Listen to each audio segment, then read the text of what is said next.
actually.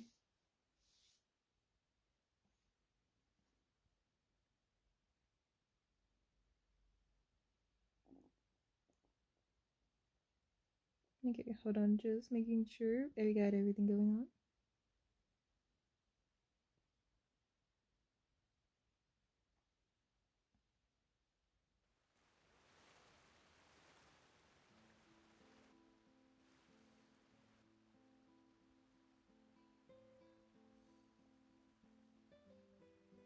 Okay, so we got that going on. Okay, we're good. Hello, hello! So we are going to do Arlecchino's story quest. And I'm actually particularly excited for this because Arlecchino's like a character I've been looking forward to doing. So, like, not doing, oh god. Like, doing their story quest for. That's what I meant. Oh my god. But yeah, so we're just gonna unlock it. It's available now. And we're gonna accept this quest, and we're going to... Oh yeah, we can focus. We're gonna enable that, because I actually was doing one of the world quests that came out with the new region. So we're gonna be focusing on this experience. Oh. Maybe we should head over and have a look around. You know, let's do that, Paimon, anyway. But, yeah, I just haven't been... Actually, what am I about to say? I really don't know. Sorry, I'm a bit scatterbrained recently. But not only am I trying to rock the new PNG persona for me, I feel like this actually kind of represents me a little more. But Arlecchino's story quest is something I was looking forward to ever since the live stream. And knowing that she's the boss for this, I just have to play the story quest before I ever try and defeat her as a boss. I just have to. So we're moving on here. I also think the moment Sino's story quest goes live, I also want to do that one. So yeah. Oh, Linny's here. Hey, traveler, Paimon. Hello there, Linny. Oh, Paimon knows that voice. Yeah.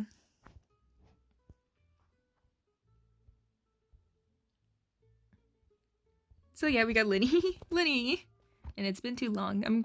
I already picked Linny, so... To borrow one of the more popular turns of phrase at the moment, this appears to be quite the fated reunion. Running into you two out of the blue like this has really made my day. I certainly wasn't expecting it. No, yeah. You can say that. I was expecting you. Wait, Paimon's got it. You must be here for one of your magic shows, right? I think it's a Fatui business, Paimon. Actually, we've run into a bit of trouble on the home front, so Father arranged for us to stay in Poisson for the time being. Oh, what's going on, Linny? Explain, please. Oh, are Lynette and Fremine here too? Yep. Okay, so that's good to know to hear. Members of the House of the Hearth. You may have noticed Poisson seems a bit more crowded than usual. Okay, but he said something's wrong with the home front on Father's end. So what is Arlecchino doing? I need to know what's going on. Nearly the entire organization has moved to Poisson? Sounds like you've run into way more than just a bit of trouble. What's really going on? Yeah, that's what... Okay, yeah, Paimon's honestly speaking my thoughts. What is going on? Well... Explain yourself. Since the two of you are so curious, Oh. perhaps I can fill in the gaps. I said explain and then Arlecchino popped in. Oh my gosh. This is actually so crazy, embarrassing. Honestly, she had me gag for a bit. Poor Paimon. Father, you're here. Yeah. You know! Oop. On second thought, maybe we don't need to know. It's all probably super confidential House of the Hearth stuff, right? We totally weren't trying to pry or anything. Yeah. No need to be nervous. I could sense your genuine concern from your conversation just now. Okay, so we're good. Of course, That's good to hear. I can also understand your confusion. Sending so many Fatui here to Poisson, it's only natural that some might suspect an ulterior motive to be involved. Well, we were just a little curious. I'm well aware you've had your fair share of confrontations with the Fatui in the past, and I can't exactly guarantee that we'll remain on good terms in the future. Honestly fair. For right now, however, I would say we have little reason to be at odds, wouldn't you agree? the House of the Hearth could stand to be more open with those who have worked so closely with us in the past. Absolutely, like As for the 100%. issue at hand, Please. well, it hardly relates to any ulterior motive. To be frank, it all stems from a certain rumor circulating around the House of the Hearth. It's an internal matter. Oh, an internal matter. Okay. That's kind of odd. Like, I genuinely need to know what is going on here. What sort of rumor? Yeah, what sort of rumor? A rumor that a certain phantom child is hiding away in the House of the Hearth. Okay, so some sort of ghost story, maybe? I feel like I'm getting chills already. Ooh. A phantom child? Ooh, just hearing the name is giving Paimon the creeps. Me too, Paimon, but... Oh wait, I remember seeing something in terms of, like, official stuff, so maybe the phantom child has to do with, like, Arlecchino's past, maybe? From the animated short. I think I'm betting. That should have long ceased to exist is lurking in the shadows of the House of the Hearth. I think... So I decided to bring the children to Poisson before continuing to investigate the situation. I expect I should be able to track down the spirit fairly quickly. After that, it's just a matter of resolving the situation, if you will. It shouldn't be much trouble at all. Yeah, I think this is actually related to Arlecchino's past, but honestly, like, good on Arlecchino just being like, hey, let's remove the kids from let's remove the kids. I'll handle the situation. Even if you want to look at it from, like, a parental aspect, or even just a business aspect, that is a good move regardless. If you're curious, or if you still have some concerns, it might be advisable to stick around for a few days. I'm sure the children would be exceedingly pleased to welcome some visitors. Honestly, fair. Another fair Maybe thing. I'll leave you to entertain our guests. I have some matters to attend to. Of course, Father. Okay, so Arlecchino is, on the move. She's trying to handle business. And honestly, we stand a queen who's trying to handle business. Okay, I couldn't help but feel... I couldn't help but feel intimidating during that conversation with the knave. Now that she's gone, it feels like I can finally breathe again. She also suggested we stick around for a few days. But why? Dang, that's kind of crazy. It's long been a dream of mine to invite you to our home and introduce you to my other siblings. Oh, are we meeting the family, Linny? Are we meeting the family? I didn't expect this. I didn't want to go on a date like this. I didn't want to even go on a date. You're quite well known in the organization already. A lot of people have been talking about you, especially after everything with the prophecy. Oh yeah, okay. So it's not a date. We're just famous. I get it. Not my favorite thing, actually. If you're willing, why don't you stay a while and have a little chat with us? You know what? Actually, I'm kind of curious. Alright. We don't have anything else to do right now anyway. But let's be clear, we're just gonna be there as guests, okay? Don't get any funny. Oh, wait a second. If we're your guests, that probably means we'll be treated to lots of yummy food, right? Paimon is... Oh, the food motivation has just gotten so much with her. I swear to God. Of course. During our stay in Poisson, we've been Poisson. helping out the locals with some fishing. We bring in quite the bounty every day. In fact, today is the perfect chance for me to show you what I can do in the kitchen. Okay, so we're cooking. We cooking? Let's go. I'll take you to where we're staying. Okay, not only that, but the fact that they have been fishing a lot and been bringing a lot explains the amount of fish I'm seeing in Poisson. Sorry if I'm mispronouncing that word. When the hearth flame goes out. Oh boy. Okay, so now we're just traveling around, I guess. Okay, so I'm kind of curious about that, I'm curious about that phantom child. I want to investigate that. But I guess we're just gonna eat right now, I guess. I don't I know. rented this house from one of the locals to use as a temporary base. I'll come back later and tidy up a bit. After that, it should be all ready for you to stay in tonight. Awesome, thanks! So, where are we off to now? Yeah, where are we off to? I want to know that. Well, when I happened to run into you two earlier, I was actually in the middle of distributing some supplies. Oh, what supplies? Do tell. With this many people staying in Poisson, we have to bring in outside supplies every now and then. I should probably make sure the rest of these provisions get delivered. Otherwise, people might start to get antsy. Yeah, you think? Okay, we'll come with. Yeah, let's go. Lots of rumors about your organization floating around out there. Paimon's not sure if she could even take a wild guess as to what's true and what's not. Also fair. Now that we finally have the chance to see a day in the life of the house, we can take a good look at how you operate. Yeah, honestly, I think that's that's something I've been kind of curious about, so I'm down with that. You're more than welcome to come along. Just follow me. Okay, so we're just gonna follow Linny? Okay. Okay.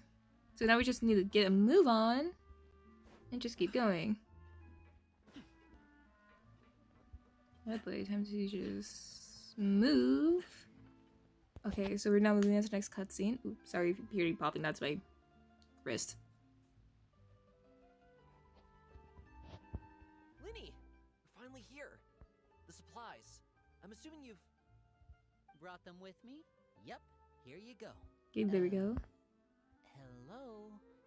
Something caught your eye? It's the Traveler in Paimon!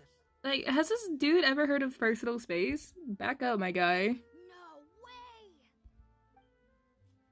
Come here, everyone! Hurry! The Traveler and Paimon are here! Like, personal space, please! One at a time, please. Don't crowd around them all at once. We don't want to scare off our guests now, do we? Thank you. Linny is the bodyguard, I guess. Oh, it's alright! Gotta say, Paimon didn't realize we were this famous. I just want some personal space, man. Of course! Father and Linny have told us so much about you. Wait, Arlecchino's been talking about me? Oh my gosh. Father told us about how you helped Linny. According to her, you're a trustworthy friend. And as far as she's concerned, that's pretty much the highest compliment we've ever heard her give. As you can imagine, everyone's been very curious about you. I got the highest compliment? Oh my gosh. I heard the Traveler is so strong that he can move a mountain with his bare hands. Can Nathan do that? Like, genuinely. I don't think, like, was that like his original power or something? I heard Paimon eats so much that she can clean out the entire pantry at Hotel Tabor in just 3 days. Okay, that is accurate. Whatever Paimon says, if she denies it, if she tries to ever say no, she is lying. I know, I've seen it. I've seen it with my own eyes. Wait a second! That's the rumor you heard about Paimon? Oh, not cool at all! To be fair, it's fair Paimon. It's not a rumor if it's true. But mine's a bit of a stretch, too. When guests visit, you're supposed to give them gifts and stuff, right? I don't know about giving them gifts. I don't know if that's like a hospitality thing that varies depending on place to place, but I know where I come from. You don't give people gifts, but you do, like, you invite them to the home, you allow them to sit, you allow them to relax. And if you're bringing in food, you offer them food. Oh, we don't Or do any stuff drinks. like that. Besides, we don't have anything to give to you. Yeah, that's honestly fair, too. Come on, we insist. I can give you some of my new potions. Just pick Oh, your but my poison. stomach is actually And by growling. I mean medicine or actual poison. I've got both. Actual poison! Oh god, how strong is that poison? I need to know. Or maybe Shaplo can teach you guys about stealth. He's super good at it. He's never been caught. Oh, okay. These children are a little... That's not a bad idea. I know you usually prefer to fight head on, but it never hurts to expand your bag of tricks, right? When it comes to eliminating your enemies, staying quiet can go a long way. Trust me, I would know. What crimes has this man committed? I need to know. Jesus I was Christ. poisoned not too long ago, and I'm still dealing with the after effects. So I'm not quite as good as I was before, but I can still give you some pointers. Dude, you've been poisoned. Relax. Wait, when you said gifts, Paimon didn't think you meant poison and stealth tactics. Thank you, Paimon. Jeez. But those are the best things we can give you. You don't like them? It's like, you don't have to give me a gift, kid. Your presence is enough. As long as you treat me like a decent human being, I will be fine. Ooh, how about this? Tell me the name of someone who really annoys you, and we'll teach him a lesson for you. Did the Fatui become the mob? Like, I know that they're, like, criminals, but dang. Like, this is starting to get a little too crazy for me. I want out. All right, Fold Selwar. I think that's enough suggestions for now. When it comes to being a good host, it's the thought that counts. Okay, thank you, Lenny, for being reasonable, please. Thank you. You don't need a physical gift to make our guests happy. In fact, pestering them with suggestion after suggestion might make them more annoyed than anything. I would say your enthusiasm has certainly gotten across. Really? You definitely feel the love. It's been so long since we've had guests to play with. If there's anything you need, just let us know. Okay, like, whoever's the voice actor for the kids, oh my god. Whoever the voice actors are for the kids, like, props to you. I hope you're getting paid well. Yeah, especially if it's poison or something. I've got all sorts of potions for that. Yeah, they sound like enthusiastic kids. I like that. Well, we'll talk to you all later. We've still got supplies to distribute. Dude, and Lenny's VA is being an absolute classic, an icon. We love Lenny's VA. Alright, see you later. Like, are these like adults in the House of the Harp, or are these like just older teenagers? I need to know. Like, this is what I need to know. Lenny, about all that poison and stuff tactics talk just now. Scared No you, boy. did it? That Oh, kind yeah. of talk comes with being part of the House of the Hearth.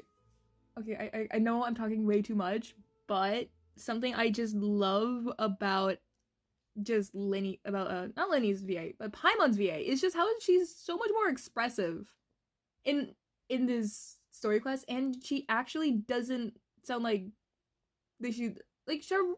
Okay, her voice is at a higher pitch or a higher registry, so typically it does tend to get on my nerves a lot. But Paimon's like how she's saying with Paimon's VA, I love the work that Paimon's VA did. Makes her sound like clearly like out there, but also just does it in a way that feels so natural. And also just I love the direction that Paimon's going in terms of just the reaction. It feels very realistic. It feels nice. I don't know. I'm liking Paimon a lot more in the story quest than I do in some of the actual Archon quests. When Foltz was really young, he strangled all of his family pets, just out of curiosity. He was labeled a dangerous problem child and was abandoned by his family. Lenny, I understand that he is a child, but typically a lot of serial killers start off doing that. Like, a lot of dangerous people start off doing that. I don't blame people for being scared. Elwar has an unnatural obsession with potions. Father has forbidden her from trying all the different concoctions she comes up with, but she still tries to test them in secret. You really have to keep an eye on that one. Okay, Hellar, what she needs to do? Have someone else test the potions for her. Like, have someone be a willing participant in it. Instead of just trying to test themselves, just have someone else test it for her. And she can just observe. If you're gonna make poisons and medicine with potions, you need to have a lab rat. Chaplot is around my age. While I'm mainly responsible for collecting intelligence, he handles surveillance. He's very passionate about his work and has no reservations about taking on some very difficult missions. Okay, so it's glad to know that, like, Lenny, who I think would be, like, at least a young adult. And by young adult, I mean, like, someone who's clearly an adult, but just on the younger side. Probably, like, 20s. It's good to know that, like, he's not the only one that's, like, at that age, that's, like, still a part of the House of the Hearth. I know you two probably aren't used to that kind of talk, but I can promise you they only had the best of intentions. Things like stealth tactics and developing different poisons, they really mean a lot to them. They were just trying to share the best of what they could offer, that's all. Like, I get it. I'm not mad. I'm not even disappointed. I'm just baffled. That's what I am. Baffled. Okay, so where else do we need to go? Okay, so I think we actually go up here. So now we're just going to be moving on to just doing a lot of stuff. But I actually like these interactions for the House of the Hearth. It really just kind of gets the whole, like, vibe of, like, what a family is. That's, like, also, like, part of the Fatui. messed up, but still wholesome in its own way. Like, you could really tell they are, like, a family. Filio, supplies are here. Thanks. And Oh my gosh. these two outsiders. Okay, Filio's, like, NPC. Okay, the NPCs in Fontaine have honestly been really great, especially for some of the, like, I would say, like, for some of the Emerite enemies in, Simmerid, like, they're really good. But I love her design for an NPC. It's so basic, but it looks so pretty. I want to wear that dress. I really do. Allow me to introduce you. This is the Traveler and Paimon. Okay, hello. You're the famous duo I've been hearing so much about. It's nice to meet you. I heard you've traveled to all Is it sorts of Nathaniel? places. Is that true? Yeah. Of course, we're making our way all across to that. Yeah, that's the vibe we're going for. Oh, good for you. I mean, is that like an oh good for you in like a sarcastic means, or are you just being genuine? Like, girl, you are really pretty. You must be pretty familiar with Fontaine by now, then. Have you seen the new opera that started running recently? I think it's called The 4,000 Thieves. The 4,000 Thieves. What is it about? I need to know. Oh, this is the first we've heard of it. Yeah. Seems like it's going to be fantastic. From what I've been able to tell from the posters, anyway. You should definitely check it out if you have the time. Oh, and there's the Blind Maiden, too. That one is supposed to have audience interaction. Seems pretty interesting.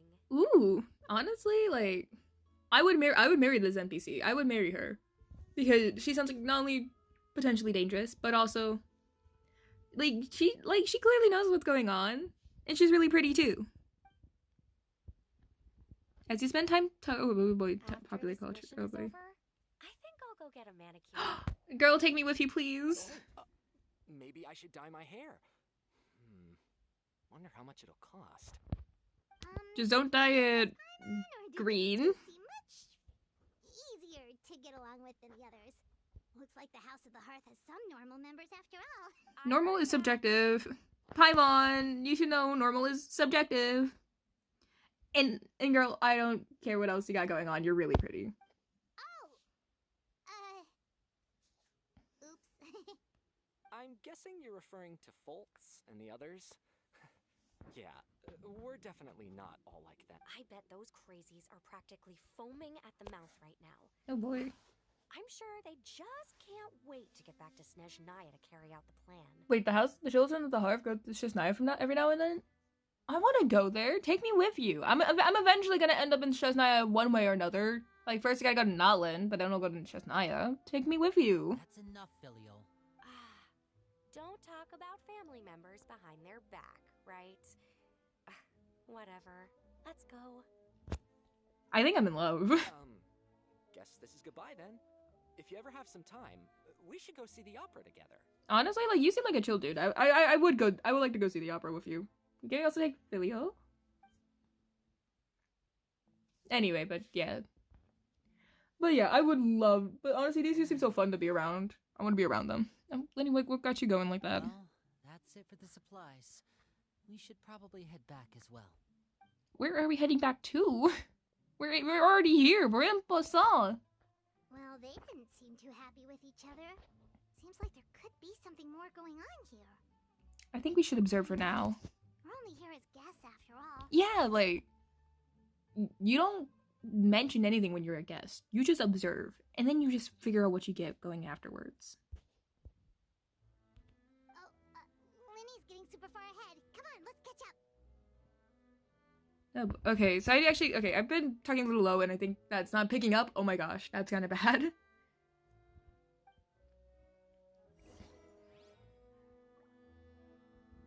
Okay, so now we're just gonna be moving on over to the temporary accommodations.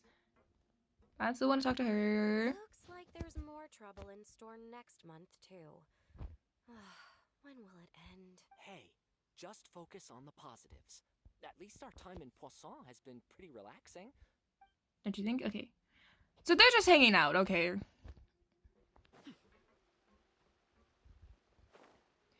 Okay, on our way back down here.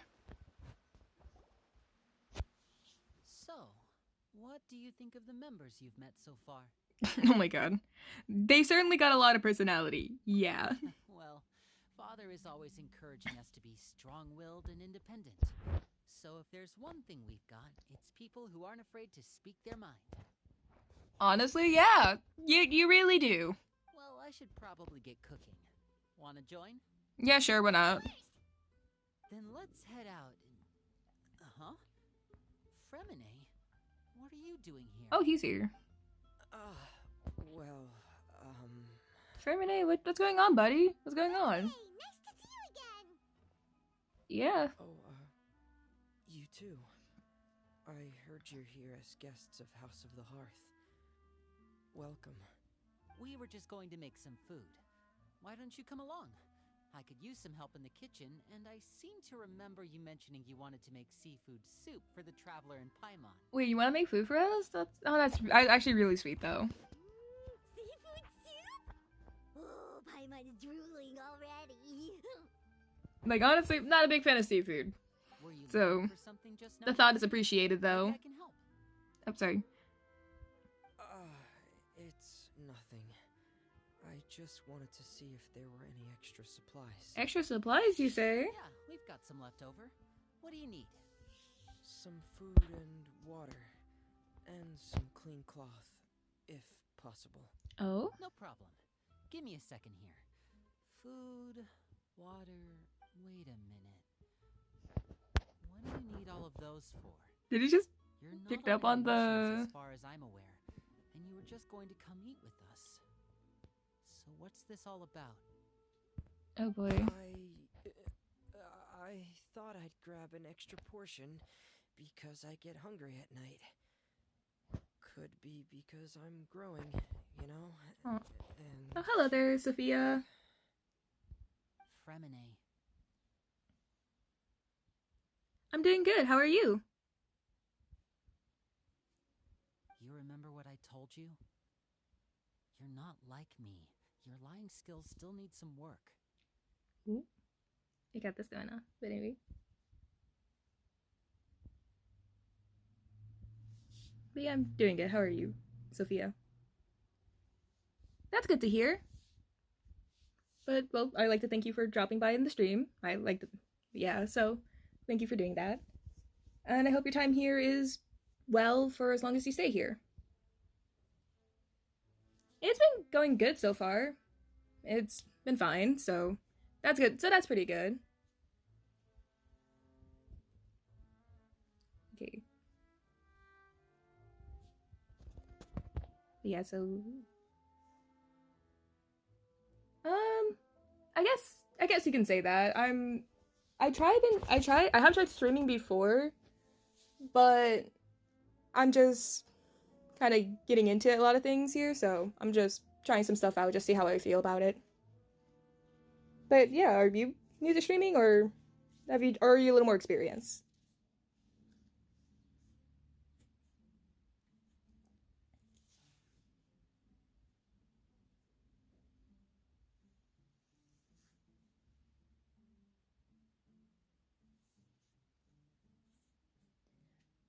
Oh, well, thank you.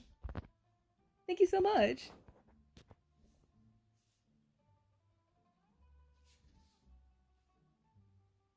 Yeah. So, oh, hold on. Gotta get back. Tell me what's going on. Is it really bad enough that you have to keep it from your own brother? Oh boy, the drama is going on. Maybe it'll be better if we gave them some space. Yeah, Paimon's reading the room, right?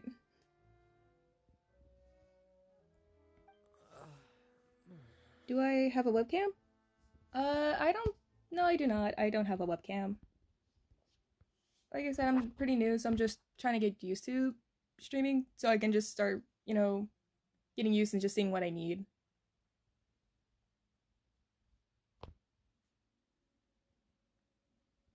But yeah. Huh. This is the first time I've seen that kind of look on your face.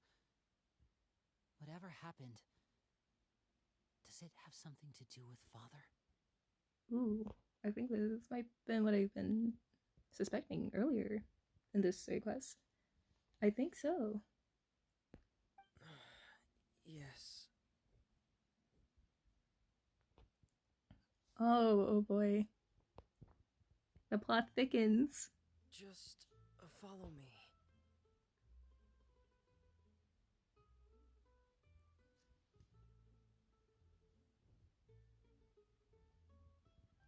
Yes, I have heard about them. I have.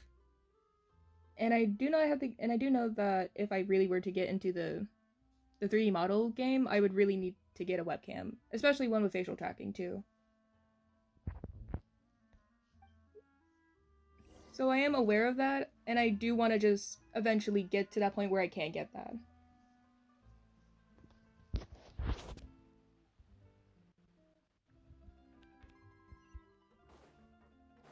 But yeah.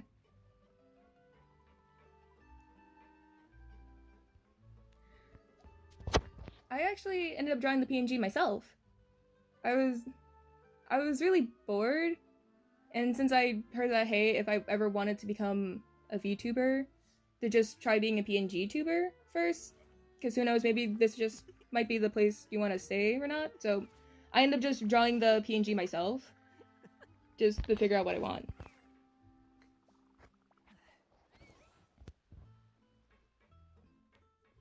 But yeah.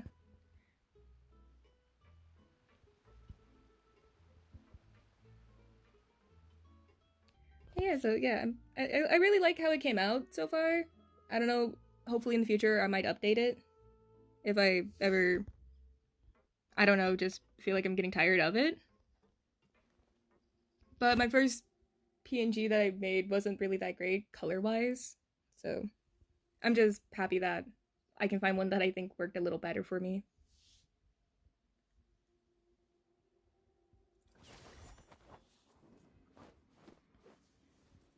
Okay.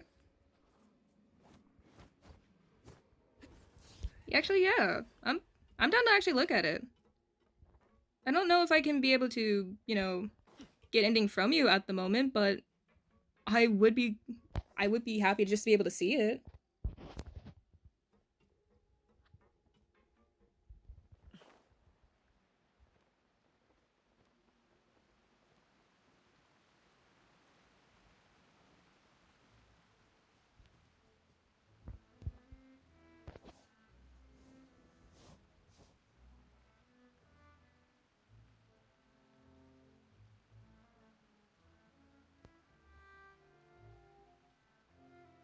Okay.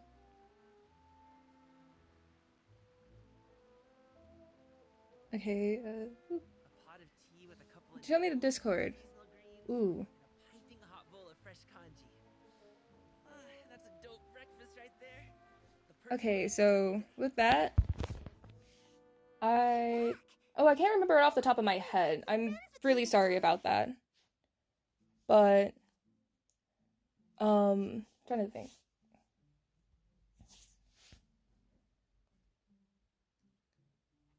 But I can try and see if I can get it. I just have to pull it up, which takes a while. So I apologize if I do that. It takes a while. But as of now, it's just hasn't. As of now, it's especially since it's been a really long while since I have used Discord too, because I haven't used it in a really long while. So that's just kind of why. So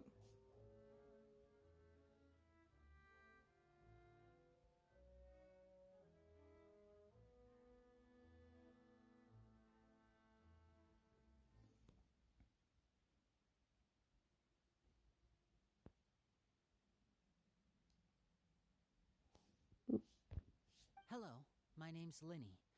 I grew up in the House of the Hearth. And you are?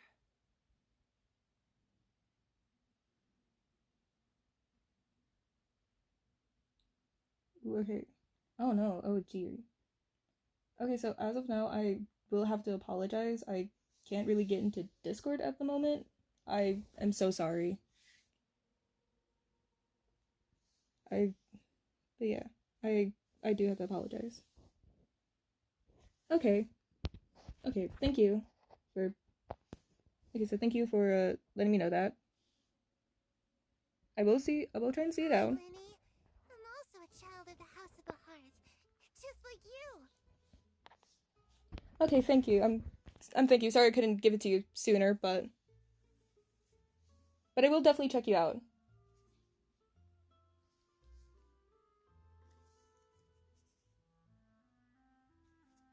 But yeah.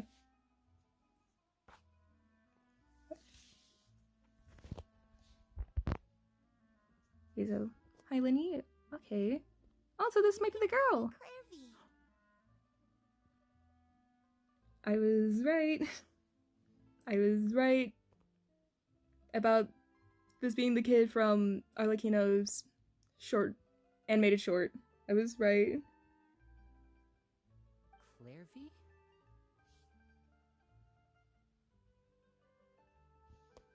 Oh dang. It's nice to meet you. Oh wait, she has the luminescence bell as a necklace. That's kind of cute.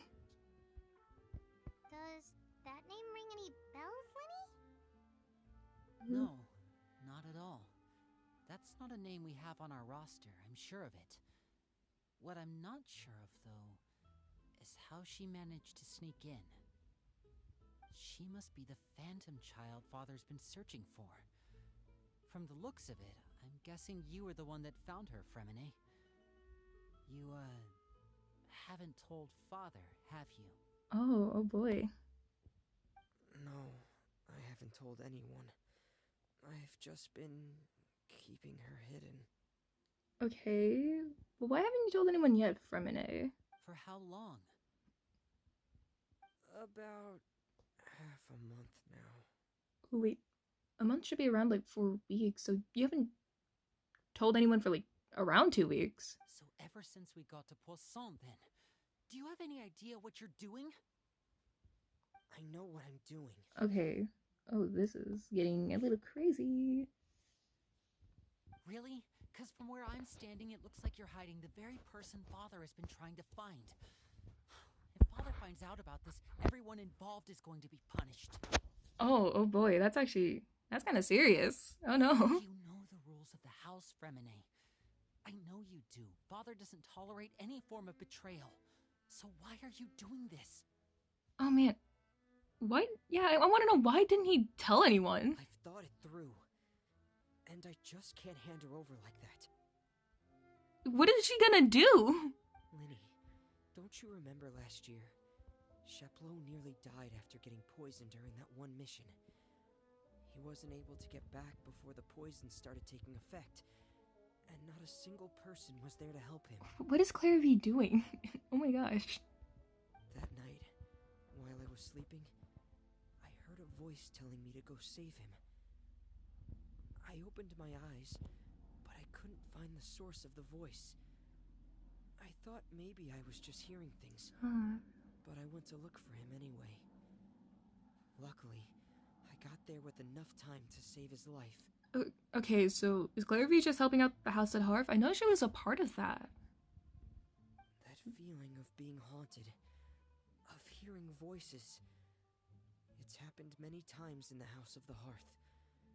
I'm sure you've noticed. Oh, so is Clairvy just a ghost who just sticks around and just helps out? I mean, that's kind of cute. I said it's pretty cute. And, you know, she just sticks around and helps out the kids. So what you're saying is, that was her? She was the one who spoke to you that night? Okay, I think Unless that might there are be. other spirits roaming around the House of the Hearth, I don't think there's any other possibility. Okay, so I think we now have the answers to the haunting and the spirit. But now I need to know, what is Arlecchino doing if the spirit's here? If Clairvy were our enemy, it wouldn't matter whether she was a spirit or an actual child. I would have acted without a second thought, because that's what Father ordered us to do. Okay, but seriously, what is she doing? But she's been living with us, helping us from the shadows all this time. I think that makes her family. Okay. I couldn't just hand her over to be dealt with. Not when there's so much we still don't know. Yeah, that is a fair point. But at the same time, it's like, I guess I'm glad he's telling Linny now. I feel like he should have told Linny or Lynette sooner. So what's your plan then? You can't keep her here forever. Someone is bound to find out eventually. I mean, we found out, so I think that ship has already sailed, Linny. I haven't thought that far yet. I don't want to disobey an order from Father, but I also don't want to put Clairvy in danger. Okay, so if you're clearly acting like this, so clearly what Arlecchino is going to do is not good, by all means. Come with me. There are a couple things I'd like to say to you in private. Oh boy. I think Femine is getting a scolding of some sort. Whether it's short or long, I don't know.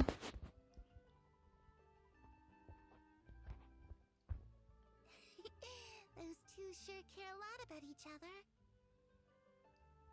Yeah. Well, they got a funny way of showing it. From where Paimon was floating, it sure seemed like they were about to bite each other's heads off. I don't know. Like, I just kind of got the impression that's kind of like a parent being disappointed at a child. Not necessarily being harmful by all means, but just in a sense where it's like, I understand why you're doing the things you're doing, but I do disagree with, and I am disappointed. I didn't get that vibe. No way. They have a really deep bond. I could tell right away, because I also have a friend like that. Yeah, seeing the animated short, I'm like, oh no. I just don't know how long that kind of bond can last. Oh no. Darkness in the house runs deeper than you can imagine. No one can get out alive. Oh yeah, I forgot. I'm sorry, Linny. I really didn't mean to drag anyone else into this. Oh dear. Oh really? You didn't mean to? 'Cause I for one wish you did. Oh, dude, Linny is just like, why didn't you tell me sooner? I would have helped you out. Huh? What do you mean? You know, when we were younger, you didn't call me Linny. You called me brother, just like Lynette. Oh, that's actually, oh. We grew up together, the three of us. We were all orphans, all rescued by Father. Of all the siblings in the House of the Hearth, I think our bond was the closest. Oh, okay, that's actually some nice introspective into the relationship. Later on, when you started calling me Linny, I wasn't actually surprised. After all, Lynette and I are related by blood. We've had to depend on each other to survive long before we joined the house. Linny, Oh. The darkest and most difficult moments of my life happened before you and I had ever met. I'm sure that's true for you as well. Even so, Fremine, we've stood by each other for all these years now, and to me, that means more than blood. Man, I just love the dialogue here. From a story perspective, it just really, I love scenes like these. It just really works to help flesh out a character, especially a character's relationship. It's just great. You and Lynette are the most important people in my life. Oh. No one can replace you. Aww. So I won't let you face anything alone. Not if I can help it. It doesn't, this whole quest so far has just highlighted how great of an older brother Linny is, not just to the siblings he's closest to, but just to the House of the Hearth in general, man. Oh, looks like things are getting kind of heated between Linny and Fremine. Maybe we should go check on them. What heatedness is going on, Paimon? I mean, to be fair, I'm seeing the scene. I should put my clothes away. Oh? Wait, where is the rain? But anyway, just gonna continue on with the rest of the quest. Hey, you two! Hope we aren't interrupting anything. Like a fight, or... Oh, wait a minute, Fremine. You're not crying, are you? Is everything alright? Oh. Everything's fine. Thanks for asking. I don't think those tears are tears of sadness. I think they're really more so like when you're like really emotional about something and you just gotta feel like you gotta cry. Not like emotional in a sad way, but just emotional in general. Well, we're all friends here, right? We've been through so much together, so if there's anything we can do to help, just say the word. Paimon's going the right move here. Reassure him, Paimon. It's just a small family dispute. It's not something our guests should trouble themselves with. In fact, it might be better if your stay ended here. Oh, but we didn't get to cook together. That's disappointing. Anyway, but sometimes having guests around can come in handy. That is true. What are you getting at, Traveler? When guests are around, families are often on their best behavior. And any disputes are less likely to escalate. That's what you're trying to say, isn't it? Okay, so the dialogue options being exactly, I think it'll be better if we stick around. And that is true. But it doesn't change the fact that after the guest leaves, things can explode. But I think it's better we stick around. Just... thank you. I was really hoping to keep you out of it. But even if I could think of some other reason to turn you away, I'm not sure I could convince you. I know things could turn dangerous, so I promise you this. From now on, Oh boy. I'll protect you like my life depends on it. Okay. That's not really reassuring. If I just thought we were gonna settle a dispute, not get crazy, but I mean, seeing the trailer, yeah. Things are gonna get crazy. Me too. Thanks, you too. Well, back to the matter at hand then. If we don't plan on handing Clairvy over to Father, then our only other option is to solve the mystery of her identity before Father is able to track her down. That is true. That Very means true. finding out where she came from and what she's doing here. Then we can send her on her merry way and pretend like none of this ever happened. Well, she mentioned the house at Harv, so she's clearly a part of the same operation you guys are from. I've tried that already. And? And nothing. I tried taking her somewhere really far away, but after some time, she just reappeared. Okay, so clearly relocating her isn't the thing. And clearly, if she's a ghost, she might have some unfinished business to deal with. She even came with us all the way to Poisson. It seems like wherever the house is, she follows. Yeah, I think it really does. I don't know much about spirits. Do you two have any ideas? Okay, so clearly she died. And she's a ghost, so... And so she has to be tied to that house of the Harv as a whole. So meaning we need to figure out more so why the connection is the way it is. And how... And I think this kind of ties into Arlecchino, too. Let's see here. Paimon remembers hearing something like, if you fulfill a spirit's last wish before they died, they'll let go of whatever's keeping them here and return to the ley lines.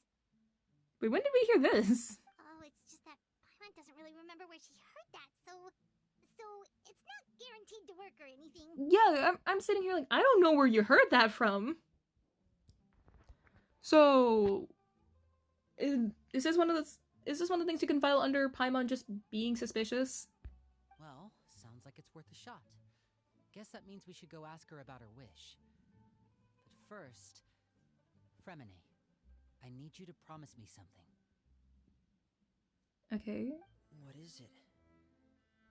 I need you to promise me that this will stay between the two of us. We're the masterminds behind this whole thing. No one else gets involved. Can you do that for me? Lynette's gonna get involved, Lenny. I think we all know that. Of course. I promise. All right. Then let's seal the promise just like when we were kids. Fist bump on 3. Ready? 1, 2, 3. They used to do that as kids? That's actually... Oh, that's cute. That's really sweet. I love... I swear. Oh, Lynette. I love the expressions. Oh, and the sound effects too. Whoa! Lynette! But what a surprise! What brings you here, dear sister? I just love that. I love the expressions and the sound effects and the animation that went with that. That was kind of silly. And, when exactly did you get here? Oh boy, I love it. It's so comedic. You're an idiot, brother. No, that's the first thing she says after just that. And you too, Fremine. It's like, I said it before, we all knew Lynette was gonna slide on in. She was gonna be part of this operation one way or another.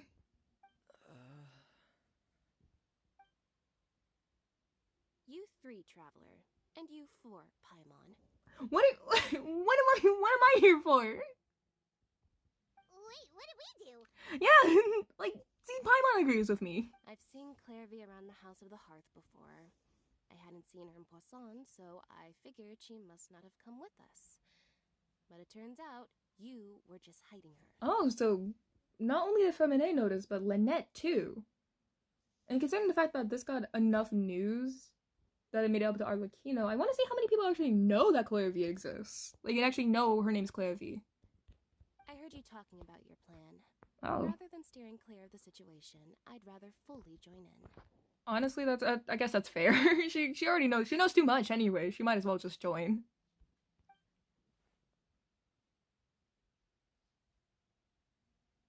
If you don't agree, I'll have no choice but to report everything back to On Father. the blackmail too. You're not giving us much wiggle room here, Lynette. Yeah, like, she knows too much. We might as well just let her join. Well, I guess we're all in this together then. After we talk to Clairvy, we'll figure out our next move. Okay, so that's actually a good plan. There's no time to lose. Let's go. Okay, so I already figured stuff like this is gonna happen from the trailer. I'm now just kind of curious to see how this is gonna continue in execution. That's something I'm kind of curious about. Oh, that's cake, I just realized. I'm full. Thank you for bringing me this food, you guys. They brought in, oh no, that's lasagna, I think, not cake. She said she's full, but the food doesn't look like it's even been touched. That's right. Based on what I've been able to observe, it doesn't seem like Clairvy can interact with the physical world at all. I mean, if she's a spirit, I know some spirits can, like, are said to, like, interact with the physical world, but I just think that's an assumption that should be made first, that they just can't interact with the physical world. Still, when she's presented with food, she'll always linger around it for a good little while. Maybe, in her mind, she really is eating those things. That's actually kind of sad. Dang. Does she know that she has already passed away? I've tried to ask her, but she didn't answer. My guess is that she's just as confused as we are. Or maybe she couldn't understand the question at all. Ooh, that's a good point. Clairvy, if you've got some time, I'd like to ask you a few questions. Yeah, let's start interrogating her. Sure. Oh, another new friend. Hi, I'm Clairvy. Aw. Hello. Clairvy, how did you join the House of the Hearth? Ooh, okay, that's actually kind of a good question to start asking with first. Huh? Isn't it the same for everybody? Not really. The knave brings you here and then you can't leave. Oh, okay. I'm trying to think, because I know that a lot of the children called the previous knave mother instead of father with Arlecchino. So, and I think this just might be because she's dead and she just cannot remember a lot of the things surrounding her last life. Like, not her last life, her when she was previously alive, I guess. It's just that your name, it's not on the roster. And I've never seen you before. Ooh, that is true. The roster? Oh, I get it now. I think there might be some things you don't know about this place. Oh, Clairvy is really gonna spill everything. The people in charge, they're not as nice as they look. They say they keep a roster, but it's not complete. There are a lot of people who aren't on it, and never will be. In this house, some people are family, and other people are just test subjects. Oh, okay. Those kinds of people aren't ever going to get a place on the roster. Unless it's the roster of people who've been executed. Okay, I think this has to do with the previous Knave. Because I'm doing this, like, the official day right after the update came out, so I got spoiled on a couple of things. So I think that from some people mentioned... So what I could find, apparently I think someone mentioned the previous relationship between the Knave and Dottore was like a business partner kind of stuff. And Arlecchino, and I'm not sure if Arlecchino still upholds that. So I'm kind of curious to see if she's continuing that cycle, or if she stopped what the previous Knave was doing. Wait, does that mean the Knave... So, ooh, especially if it's dealing with Dottore, man. Is there anyone that can vouch for you? Oh yeah, but that is true though. Even if she is saying stuff, you need to verify it. Oh? Perry, she's my best friend. She's the only one I trust in this place. Okay, man, watching the anime short has given so much context for this stuff. Because Perry is, I think Perry is Arlecchino's name, before she became Arlecchino. Have either of you heard of that name before? No. Yeah, I don't expect these people to know either. Me neither. Clairvy, Perry. Neither of those names are on the roster. Yeah, ooh. But it seems like she's telling the truth. Either that, or this kid's already got a bag of tricks bigger than mine. Oh, dang. Maybe we should try a different approach. Clairvy, do you have a wish? Ooh, that's an interesting question to ask. Wish? A wish. It can be anything you want. Just imagine. It's your birthday, you're blowing out the candles, and your wish is... Is she not gonna say anything, or is she gonna move on to something else? Like, is she gonna say or not say? To go outside. Oh, wait. Oh. Where the sun can find me. Oh. That's it? Well, that sounds easy enough. The darkness in the house runs deeper than you can imagine. No one can get out alive. Oh, wait, Okay, so if she's saying that, I think she does remember that she has died. So, that would mean... Oh, does she want to go back to being alive again? Oh, that's sad. If that's the case. What did she mean by that? Things can't be this simple. Like, yeah. Okay, time to divide and conquer. Listen up. I've got a plan. Okay, what's the I'll plan? try and find a way to use basic illusory magic to take Clairvy outside and bring her somewhere with sunlight. I mean, we're not that far from her. I feel like we should have been a little further away for saying this stuff. Lynette, try and find the list of executions that Clairvy was talking about, and see if her name is on it. Fremine, you stay in Poisson. We can't be the only ones who've had run-ins with Clairvy. I need you to collect intel on everything she's said and done. Okay. Understood. I'll try my best. What about us? What should we Yeah, what are we gonna do? Where do we fit in this master plan of yours, Lenny? I really appreciate your willingness to help, but this is a family matter. I don't want to drag you in too deep. It's too risky. Lenny, I understand your intentions, but someone clearly needs to watch Clairvy. We can do that. Let me think. Since Father considers you to be guests, maybe you could stick by her side for a little while. You don't need to do anything except keep up some nice, casual conversation. Do you think we can even... Okay, I appreciate the faith, but I don't think... I don't think either Paimon or I could, like, actually do that and not seem suspicious. Ah, Paimon gets it. You want us to distract her. Okay, how should we contact you? I'll give you a magic bird. If Father suspects something, all you need to do is release it when she's not looking, and it'll alert me that something's wrong. Okay. Are these just the doves that you use in your magic shows? I know you're a magician. Magicians typically have acts with birds related to it. Is this one of these birds? But I will say it is a pretty bird, though. It's a really pretty looking bird. Of course, that's only as a last resort. If Father doesn't seem to notice us, there's no need to make contact. We'll reconvene here tonight after all's said and done. Okay. If the worst case scenario happens and we're discovered, just tell Father everything. We're not going to let our guests get punished for our own actions. That's where we draw the line. Okay, I appreciate that, but I think you can think about yourself a little bit. But I will say this, be careful. You too. Okay, this is where we part. Father should be at the beach nearby. Okay. What is she doing there? I don't know. I really hope this goes well. No, it has to go well. That's the only way this can get resolved. Okay, well, what do you mean by well? Because well can look like a lot of different things. Okay. Ooh, hold on, I want to see what's being said over here. Clairvy, I'd like to take you somewhere. Is that okay with you? Sure. Where are we going?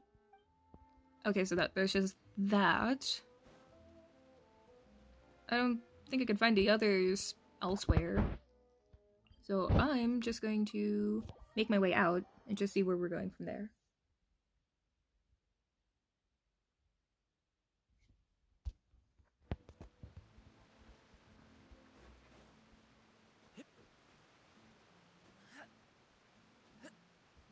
So we just gotta climb our way out of here and make our way to the beach. But yeah, so far I'm really liking the story quest so far. I think it's an interesting choice not to have much of the focus be on Arlecchino, which that in and of itself isn't new to any of these story quests. A lot of story quests tend to focus on NPCs rather than the actual character themselves. But considering that the focus is actually on other playable characters that we know are related to Arlecchino in a way, I think is an interesting choice. And I personally think that I personally think we should get more of stuff like that. Oh. Child's back? Hold on. I'm pulling out the camera for this, because hold on. So we're just gonna do that. But yeah, oh, no, we are getting close. Okay.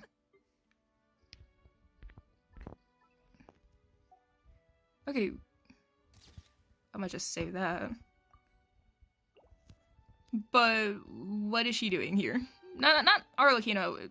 Child, what is he doing here? Mr. Worldwide, for real. It's the knave. And Child. Yeah. Hey, aren't you supposed to be in Snezhnaya recuperating?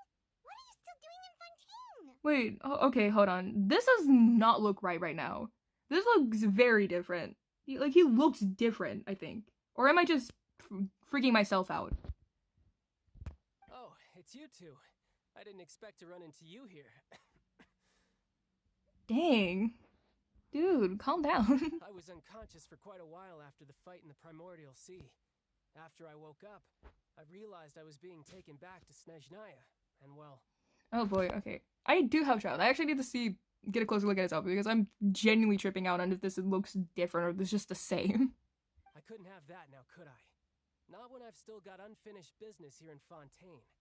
So, I mustered up all my strength and made the journey back on my own. Jeez. Oh boy. What sort of unfinished business are we talking here? Yeah, that's what I want to know. Like, why did you leave? Dude, you were going back to Snezhnaya. You could have been safe and resting. Could have gone back to your family. It has to do with Skirk, my master. I really wanted to meet up with her, but by the time I got back, she'd already left. Okay. Now I'm getting a full look at it. I think I really was just tripping out. But anyway, going back to what he said. Yeah, okay, that makes sense. He wanted to talk to Skirk. Not the hilly troll in the back. I still have so many questions for her. Without any other leads, all I could do was ask the knave to help me track her down. She must have left behind some traces from her time in Fontaine. Well, considering the fact that I assume she would be in the abyss, unless you want to go back there. Oh, okay. So, have you found any clues? Unfortunately, no. While the House of the Hearth is adept at collecting all manner of intelligence, certain existences can still manage to escape our purview. Okay, so that makes sense. Basically, unless Master feels there's a need to meet with me, she's not going to be found. Well, that's just saying something, child. She does not want to talk to you at all. She does not. I mean, you could probably talk to her later if she feels the need to, but last time I talked to her, which was the Fontaine Archon quest, the ending, she had no nice things to say about you. She had no nice things. That problem has an easy fix. I just need to become stronger, and then... No, what you need to do is rest. Paimon thinks you should focus on getting better first. Yeah, dude, rest. The worst of it is over. You are not a anime protagonist, child. You cannot recover from this if you are not careful. It's all thanks to that one kid from the House of the Hearth. Elwar, I think her name was. She gave me a bunch of random potions to drink. They didn't go down easy, let me tell you. Pain and chills all over. But they really did help speed up my recovery. Did you drink the poison or did you drink the medicine? I know some medicines can have like some odd side effects, but which one did you drink? And that's good, because it looks like I really do have to head back this time. The old man's been putting the pressure on me. He sent someone to tell me I'm needed for some sort of project. Project? Wait, what kind of project? Okay, well, okay. Are we just not gonna see, is he, okay, there's a lot. So is Child really gonna go back to Sumeru? Are we not gonna see him until Shesnaya? Like, what's going on? What's the deal? I need to know. Project Stuja? Project Stuja? What is Project Stuja? Yeah, that's the one. I heard Regrader's involved too. I'm not looking forward to having to listen to all his monologue. Regrader. For sure. Hey, maybe you could think of a way for me to stay in Fontaine for a little longer. Regrader. Hold on.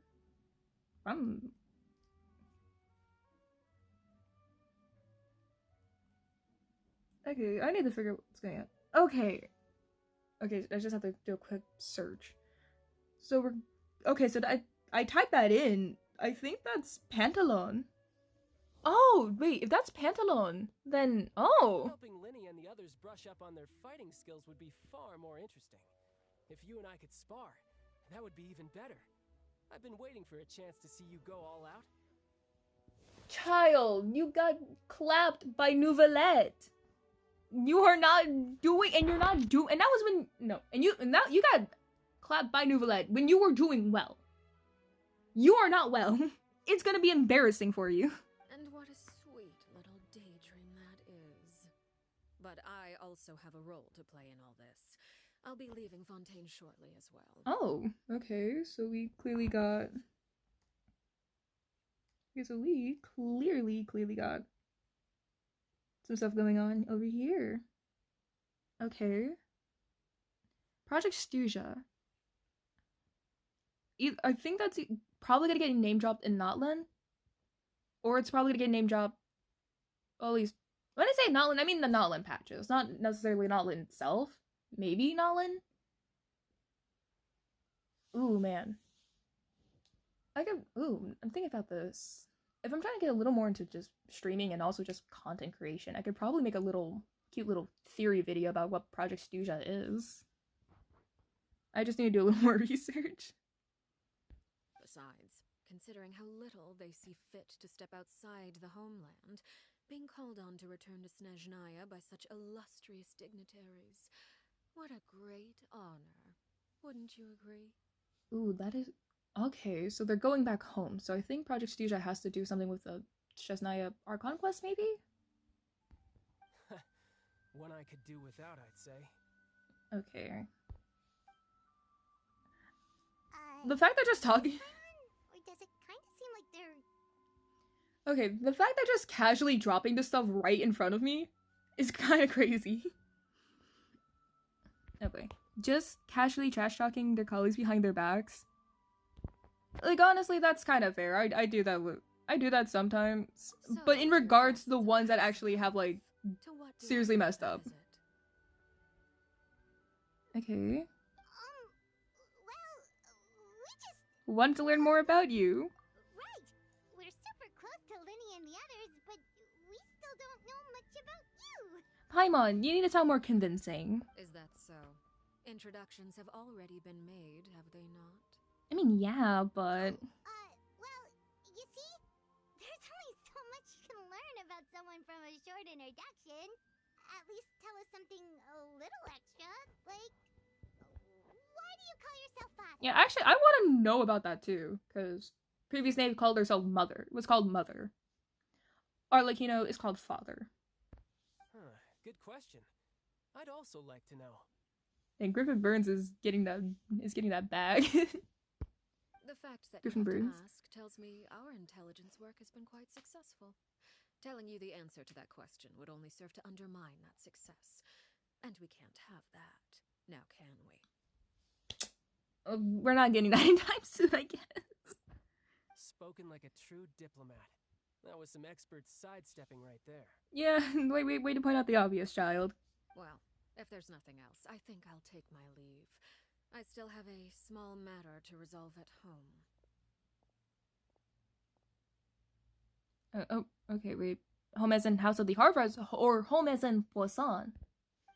Wait, don't go! Jeez, way to sound not suspicious, Paimon.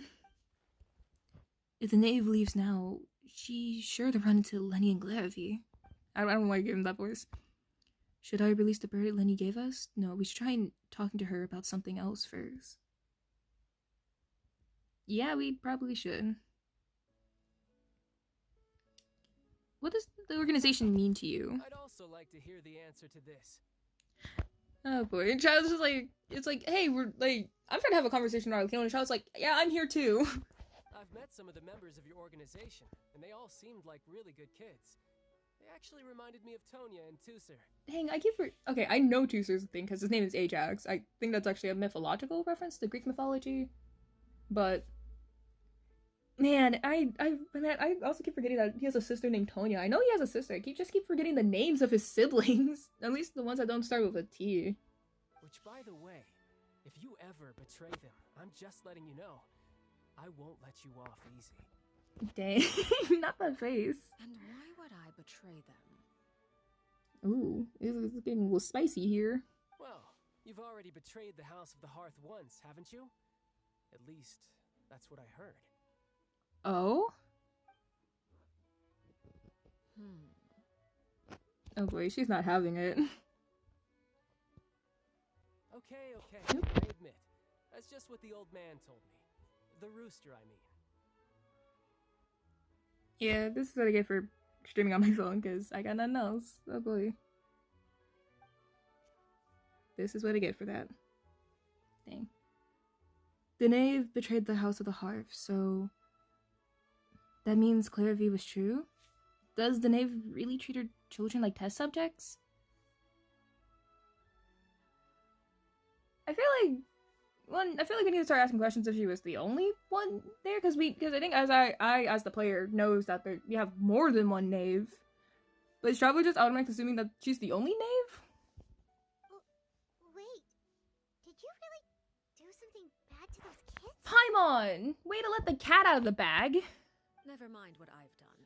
I'm more curious as to what the mighty rooster had to say. Care to enlighten me? Oh wait, the rooster.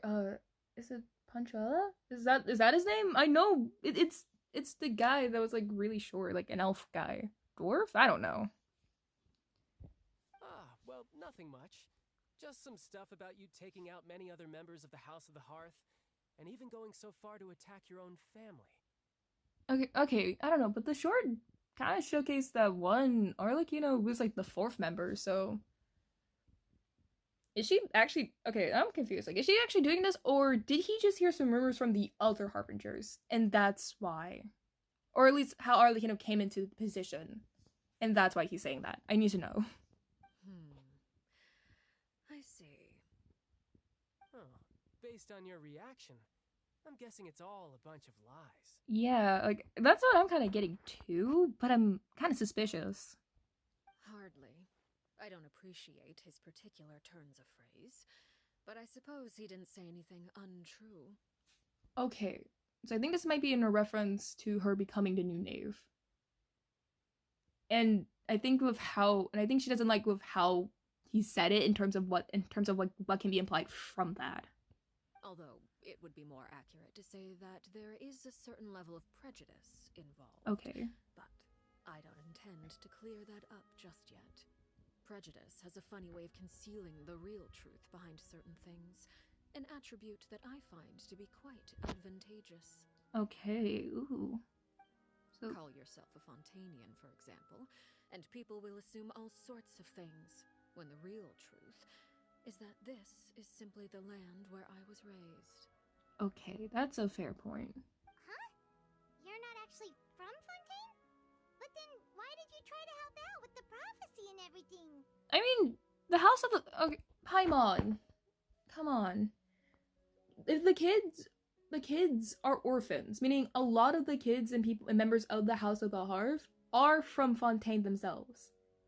And if you're looking at this from like a business point of view, like that's like if the prophecy happened and you have a bunch of your employees are from this one place that actually can't be affected by the prophecy, then that would be bad for business.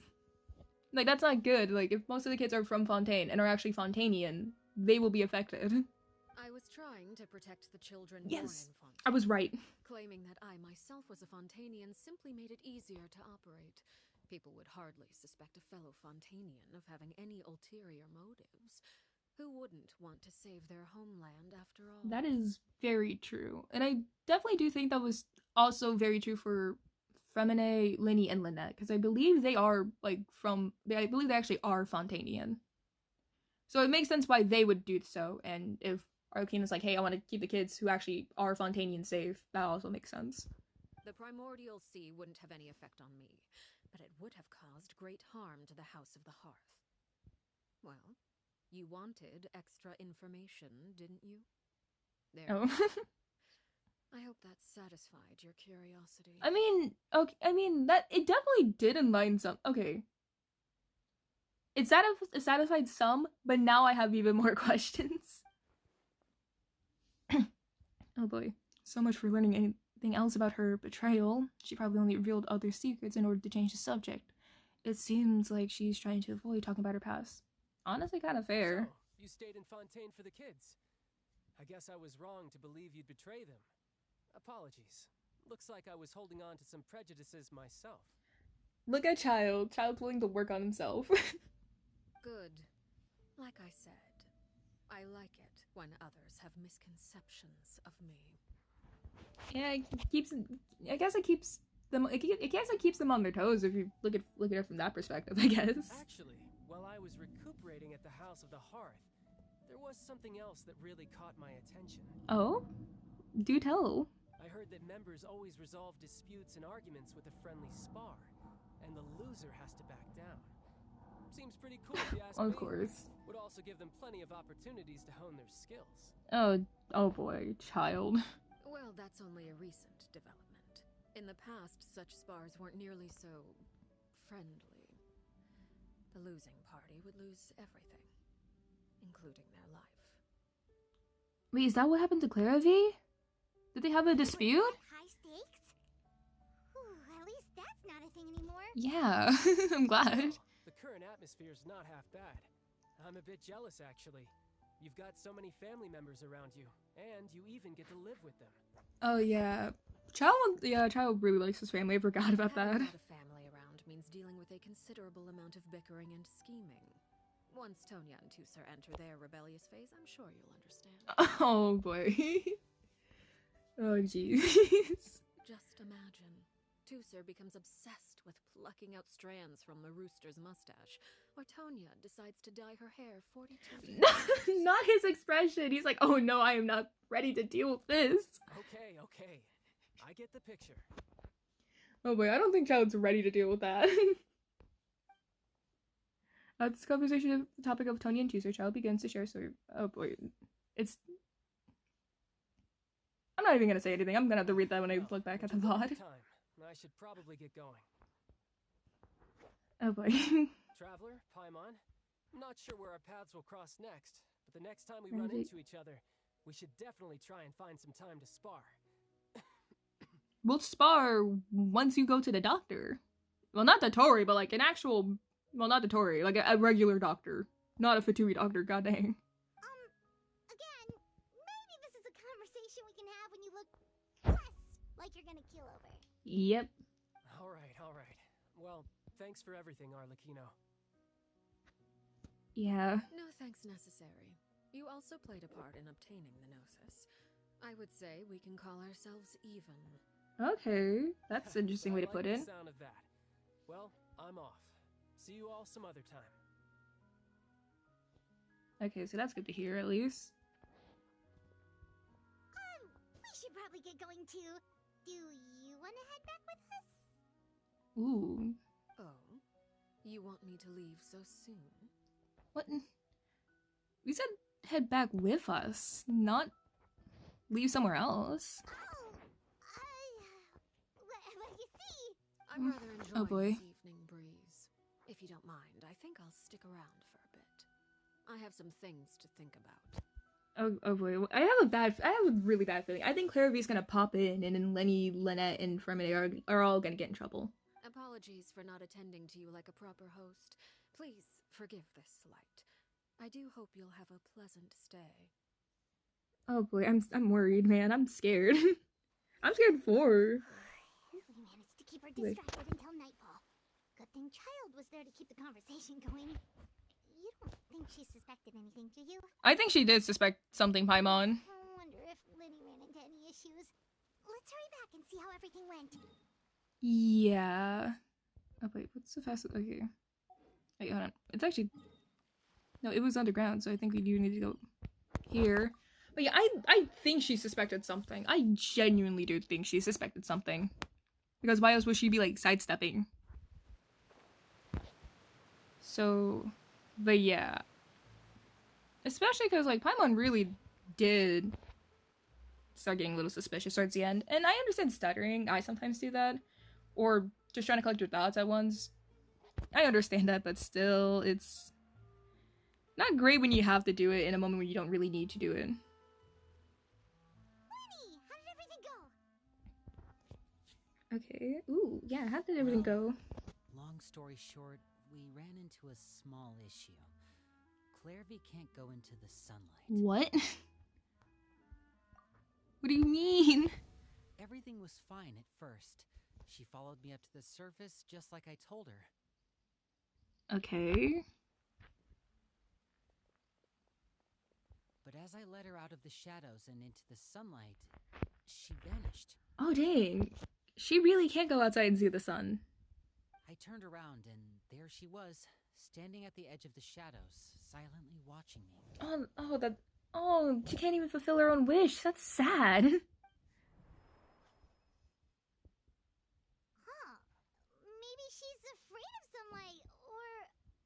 No, it wouldn't be her wish if that were the case. Oh, boy. Well, we could always try pushing her into it. Oh, boy. I'm not sure pushing works on a corporal being. I swear I cannot say that word. Incorporeal. I'm trying to figure out how to say that word. Oh, true, that. I've pretty much tried it all already. Nothing worked. Eventually, the sun went down, so all I could do was bring her back here. Oh, no. This is gonna be so much more harder than expected. How did it go with you, Lynette? Good. I've got the list. It's right here. Really? Oh, dang. What are we waiting for? Let's take a look. Jeez, that might seem a little too invested to see an execution list. Oh, that's a lot of pages. Oh, it's gonna take forever to get through it all. And Arlecchino might be coming back soon. We can each take a section. Here. La Pouillade, Landois, Jambert, Horaire. Okay. Also, we're actually getting to see the pictures. Okay, that's actually a nice thing to have. Okay. Horaire, Landois, La Pouillade. Okay. Chambel. Oh, yikes. That Horaire guy has a huge scar on his face. He's kinda giving Paimon the creeps. He could have just gotten that scar in an accident, Paimon. Jeez. Ah, I've met him before. The scar is from an injury he received during a mission. I still remember him joking with me about it. He said any future lover would take one look at him and then lose all interest. Dang, Paimon. Dang, you did that. How do you feel? Did he say anything else? Well, I asked if there was someone he was interested in. He said no, and that's where our conversation ended. Oh, dang. It was only later that I learned he really did have someone he liked. He risked everything to escape so he could be with her, but it didn't work. One day, Father asked to see him, and, well, I never saw him again after that. Okay, so I think this is not the experiment. Okay, I think the experimentation might still be Dotori's doing, but the execution, I think, is still what the knave does in general. Wait, so that means the knave, she... It may seem cruel, but it's just one of the rules of the house. Yeah. That is like, ooh, I don't know how to feel about that, because it's like, on one hand, if this is something she has to do as a Fatui, or else she herself would be punished, then I can understand that. Not good, but I can understand that. But it's something that she just does on her own, then that's also like kind of messed. That's actually pretty messed up. Betrayal is not to be taken lightly. We know too many secrets to come and go as we please. So, if you do try to leave, you pay with your life. Yeah. Oof. So, oh dang. Her name's not here, huh? Well, that's not too surprising. It doesn't seem like this list is complete. It only contains records dating back around 5 years. Yeah, so Clairvy because Clairvy is in the animated short, so she has to be further back. Let's shift our attention then. Fremine, were you able to find anything out? Yeah. Fremine. Sir, snap out of your thoughts and actually start speaking, please. Sorry. I was thinking about something. What is this something you were thinking about? Please share with the class for a minute. I managed to talk to quite a few people, but I couldn't help but notice that the atmosphere in the house was a little... strange. Dang. Strange? Yeah, I mean, I know there have been arguments in the past, times when people haven't gotten along. Chaplot and Filiol are a good example of that. Okay, so that explains the beef, the animosity between the two. Oh, those are two of the people that we met while delivering supplies. Paimon can see how they might not get along. They had very different vibes, and their, interests seem to be pretty different as well. Yeah. That's to be expected, actually. Father brought us all here, shared her knowledge with us, taught us how to fight. That's one thing we all share. But that's also where the similarities end. Not all of us feel the same desire to stay here. Yeah, that's true. As members of the House of the Hearth, we're also considered part of the Fatui. And to a lot of people, that's an identity they never asked for. Yeah, that's also a fair point, too. Certain members get older and realize they want something else for themselves. But considering the rules of the house, most people would never say that out loud. Oh, dang. People like Chaplot and Foltz are loyal to Father and her vision. They're proud to be part of the Fatui. Filiol and Nantoy, on the other hand, well, they aren't quite as enthusiastic. Ooh, yeah, that's a fair point. These kinds of conflicts have always been there. It's not like Father is in the dark about any of this. That is true, very true. Well, That's true. But it just feels like things have gotten worse lately. Filial and the others, it seemed like they were meeting in secret to talk about something. Oh? I can't say for sure, but I think they've met Clairvy. You think she's been inciting them to act out? Ooh, is she doing that? I want to know. Not exactly. But I wouldn't be surprised if she said something to them about the darkness in the house and how deep it runs. Oh, she told us. She told us that, man. She's told me about it before. Experiments being run on children. People being used as pawns on the battlefield without so much as the strength to survive. Yeah. And they just believed all that? Without any evidence? Clairvy's words probably gave them the excuse they were looking for. Whether they actually believe them to be true is secondary. Yeah, that's a fair point. Especially, yeah, because that's the thing.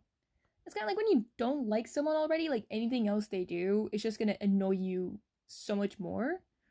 Or when you don't want to do something and you get like, and you want to leave, but you really don't like being there.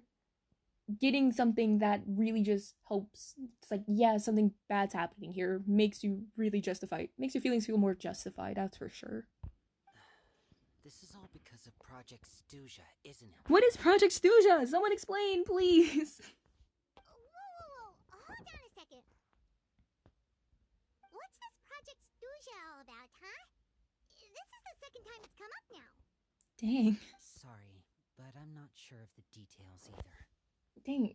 Okay, so I swear, I feel like Project Stuja is for sure something that has to do with like either with this story quest or just with Shesnaya as an Archon quest. I only know what Father has told us, which is that it's something the Rooster and Regrator have been working on together. Apparently, it has to do with the Fatui's strategic plan for the future. Oh boy. Because the House of the Hearth was so successful in obtaining the Gnosis, we now have the honor of playing a key role in Project Stuja. Okay, so this clearly has something with the Shesnaya Archon quest. Wait, but isn't that a good thing? I don't think so. Key role is just another way of saying dangerous role. To us, the whole thing is an inconvenience. Oh boy. Father thinks so too, but she's in no position to refuse. Their plan isn't exactly unreasonable, and they've been funneling the house a lot of funding. Oh no, I'm scared. It's just that we'll lose a lot of members in the process. Participating in the plan, it's an honor in name only.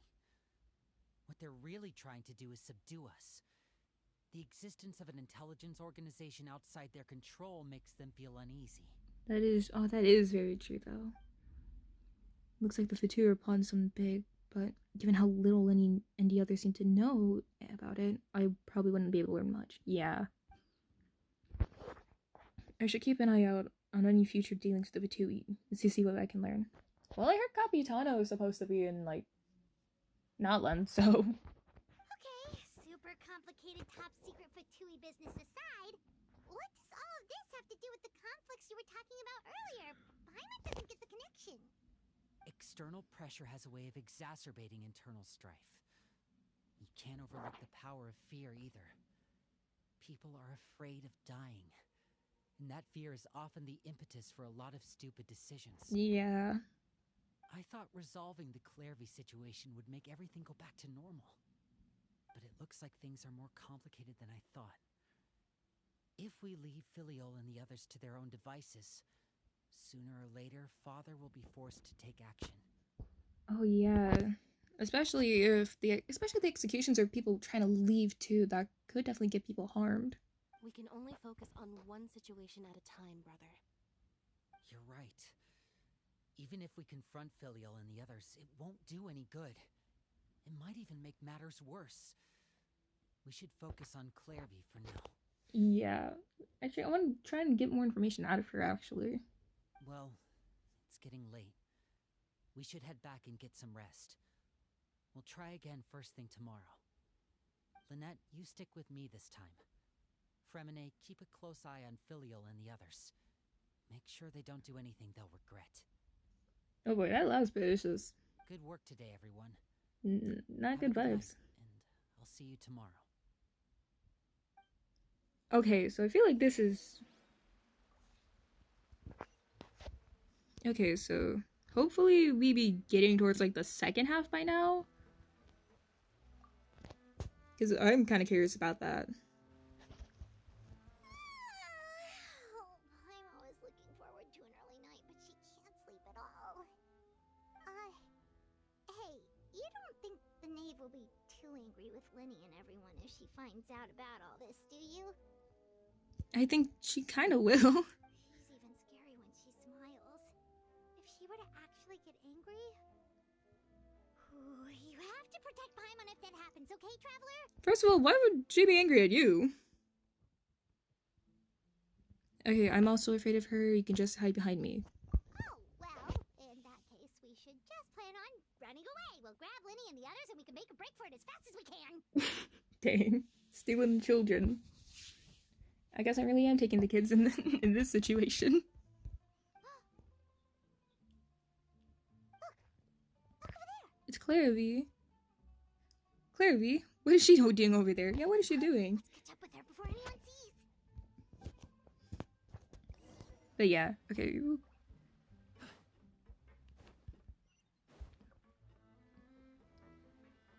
But yeah.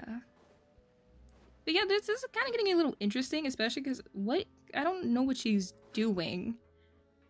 Which I think is interesting. Is she gonna go try and find Arlecchino or something?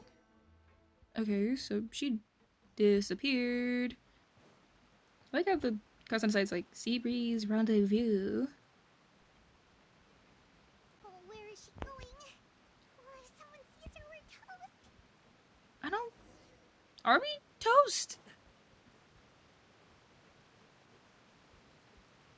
I mean, as long as we keep her from, like, ratting out Linny, Lynette, and Fermine, I think we're fine.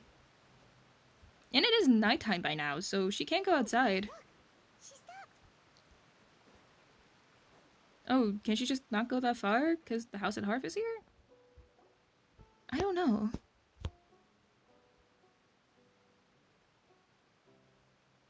Clairvy! Yeah, what's going on, girl? Oh, I opened the window while no one was looking. okay. Look how pretty the outside is. Yeah, it's pretty. Okay, window? There's nothing here. Yeah, what window? Only I could have more than this.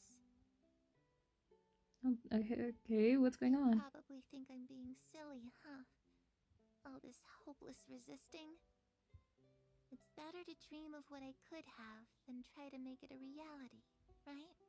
I don't know. I mean, we don't really know much about what's keeping you from not going into the sun, so... Please, help us get on the same page here, Clary. We need you to tell us what you know. Can you do that? Yeah, we really do need to be on the same page. Sure. Although, after you hear all this, I think you might regret that decision. Oh, okay. That's kind of...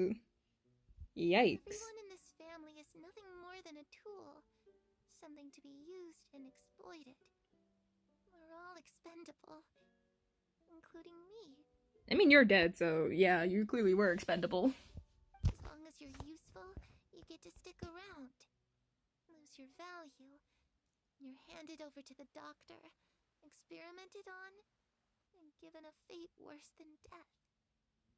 I've seen it happen again and again, and I've had enough. You're saying Okay. the knave did all that? So, I'm assuming that she just remembers her time being much younger, and not when she was older. It's just, that doesn't seem like something she would do. She's scary and all, but it seems like even she has lines she wouldn't cross. Yeah. I knew you wouldn't believe me. It's not the aspect of believing, it's just the fact that some things just can sound that sometimes the truth could just sound really strange, because sometimes fact is stranger than fiction. Everyone thinks she's a good person. They all think of her like a real mother. Okay, that's odd. Yeah, because I think that writing wise, that'd be odd for all the other kids. Your mother, it's like, but The name is called the father. Mother? But she doesn't deserve that title. She's disgraced it and tarnished it. And if I had things my way, I'd never see her again. The name's called the father, girly. If only Perry were here, she'd understand. Perry. There's that name again. Also, Paimon's getting a strange feeling. I feel like the fact she said mother instead of father should be the strange feeling. It almost feels like she's not really here with us. Paimon can't tell if she's actually talking to us or if she's mistaken us for someone else. Yeah, I'm not sure either. She's a spirit. It could be anything. Well, in any case, it seems like she really needs someone to talk to. We should keep her company for a little longer. I mean, part of me feels tempted to just say, like, hey, the name we're under calls herself father, not mother. She looks so young. But it seems like she's been through a lot. Yeah. It's getting windy. I should close the window. What window? Ooh, look at the moon. Isn't it pretty? Hey, wanna hear a secret? I heard that if you look up at the night sky in Snezhnaya, you can see the aurora. It's supposed to be super pretty. Even prettier than the moon tonight. I'd love to see it. Harry and I promised each other that once we're older, we're gonna go see it together. Oh, that's actually sad. I prefer no, she's. I can't find her. I'm worried she's also been. No, that wouldn't happen to her. She's special. Mother likes her a lot. Oh I boy. should really go talk to Mother, but we just fought. She doesn't want to see me, and I'm too scared to face her. Dang. What should I do?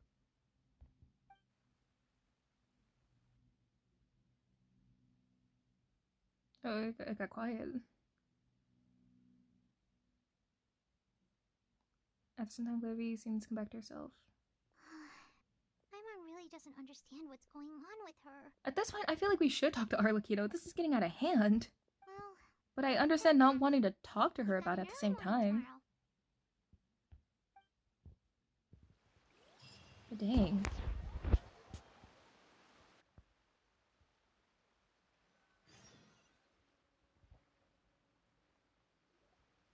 All right, looks like we're all here.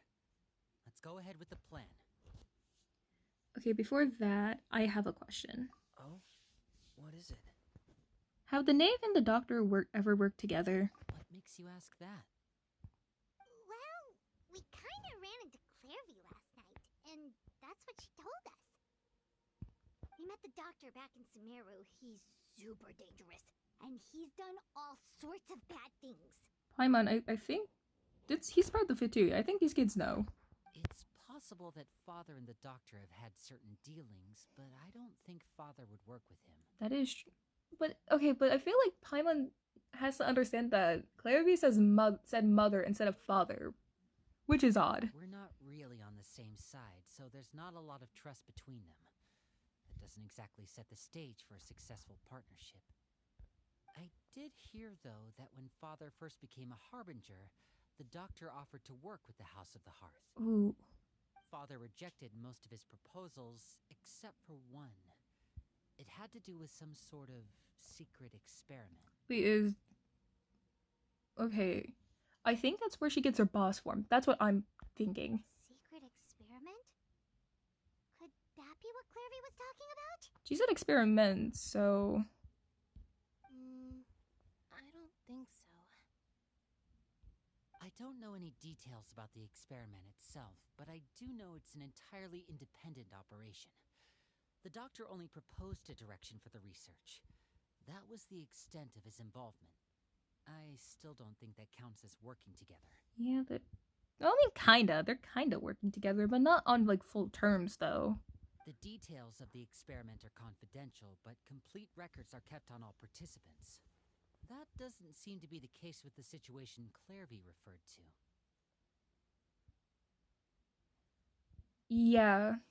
Please, can someone mention the fact that she said mother instead of father, please? I know you don't agree with some of the Fatui's methods, and I'm not asking you to. But I am asking you to trust us on this. The House of the Hearth has its own principles. There are certain lines we're not willing to cross. Okay. Alright, that's good to hear at least. Clairvy seems to think the knave and the doctor worked together to do something horrible. If that turned out to be true, Paimon doesn't know how he would even face you guys. Paimon! Just because they're working for it doesn't mean they know. And even then, they would be in line for experimentation, too. It's just that it doesn't seem like Clairvy is lying either.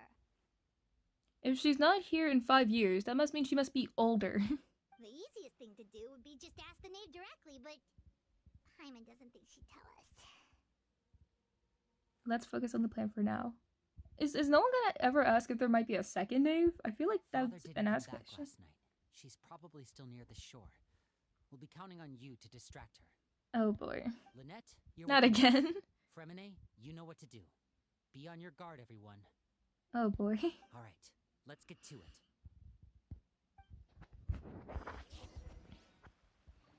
Oh, dearie me, dearie my. If she's still on the shore... Wait, but we haven't seen Clairvy since last night, so did she go to find... Like, Arlecchino? No, but it should be daytime by now. I don't think she would be able to do that.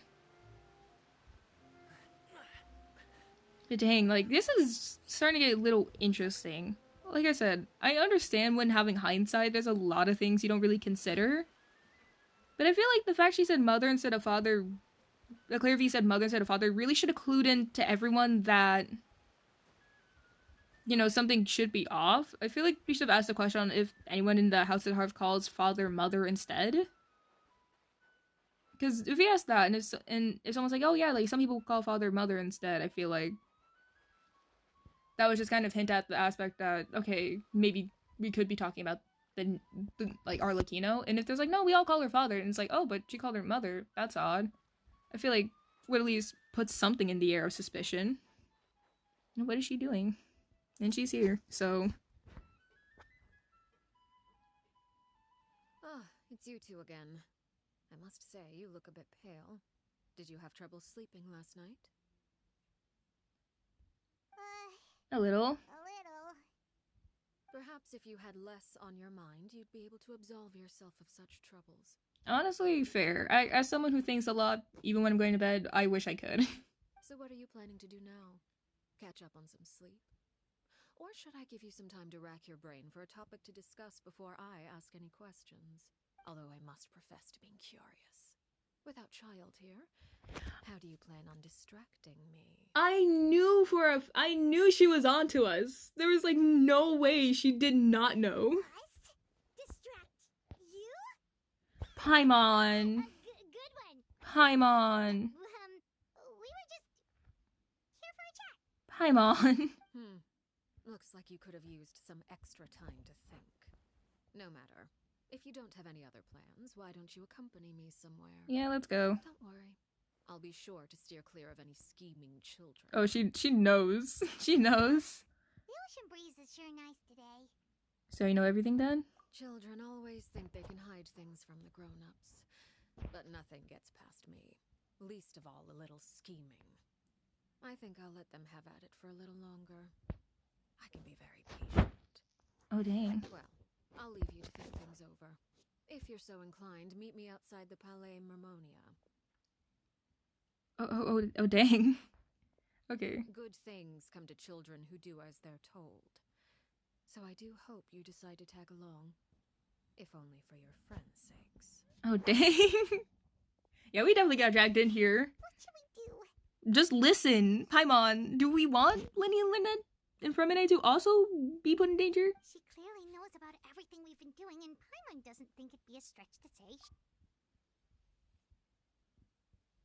Oh, and there he goes. Oh, Bye-bye. good idea. Hopefully he's... Well, we should probably head to the Palais Mermonia. Paimon doesn't want to find out what happens if we don't show up. Based on what the knave was saying just now, it sure didn't seem like it'd be anything good. Yeah, but okay, the options we have are... We really don't have any other options. I guess all we can do is take it one step at a time. Yeah, we really don't have any other options. We shouldn't keep her waiting. It seems like Lynn and the others are on thin ice, so let's do our best to to not get them in any more trouble. Yeah, we need to be the mediator. We need to diffuse the situation. Okay. I forgot the Palimonias in the front. Oh wait, but also I remember hearing Nouvellette like being mentioned in the origin in the trailers. I think this is where Arlecchino talks to Nouvellette and then she's just like leaving. Some time before my meeting. We might as well enjoy some pleasant conversation while we wait. I feel like we should just fill her in at this point. I'm glad to see you get along with my children. Being surrounded by good companions is necessary for a child's development. I mean, yeah, fair. You're not planning on doing anything to them, are you? I assume you're referring to Lenny, Lynette, and Fremine. Yeah. Although, there's that situation with Filial and Nentoy as well.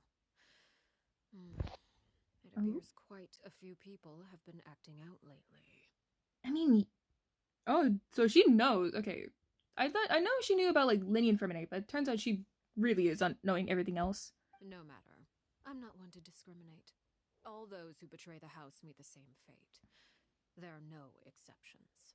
I don't think Lenny and Lynette or Fremine are trying to betray the house. And I don't know, but please don't kill Fioli and the other guy, please. Does that mean you're going to kill them?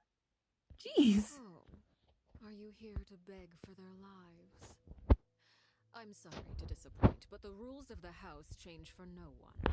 In my organization, everyone is responsible for their own actions. Dang.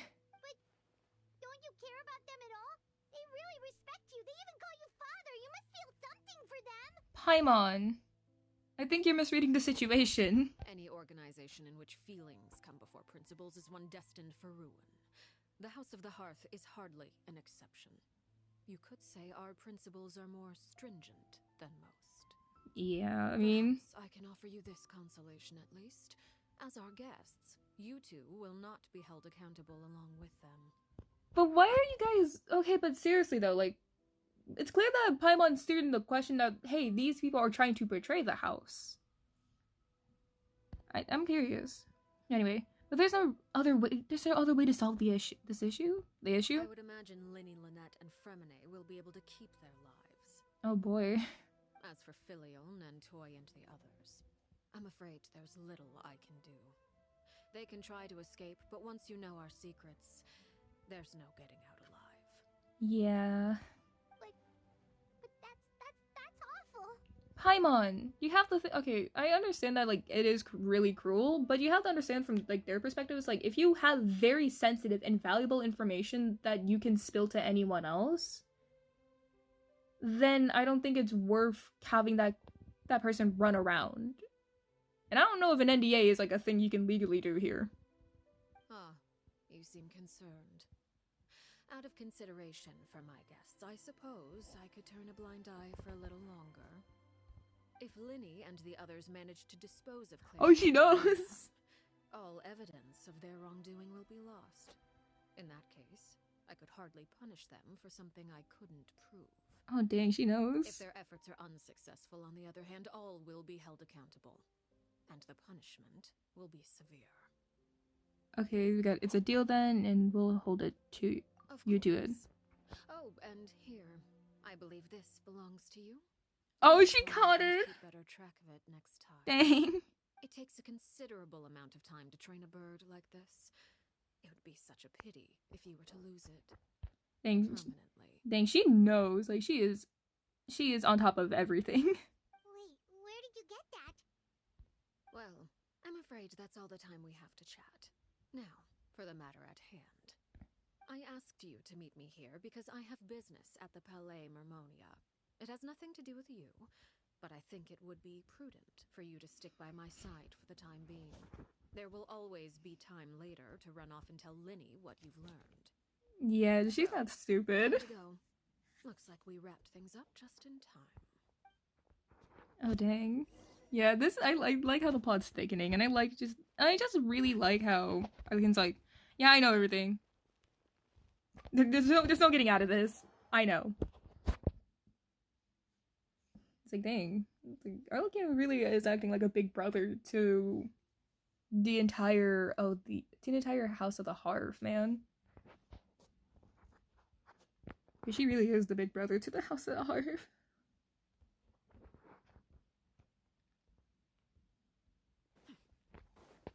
And by big brother, I really do mean the reference to, like, being surveillance. Oh, hi, Nouvellette.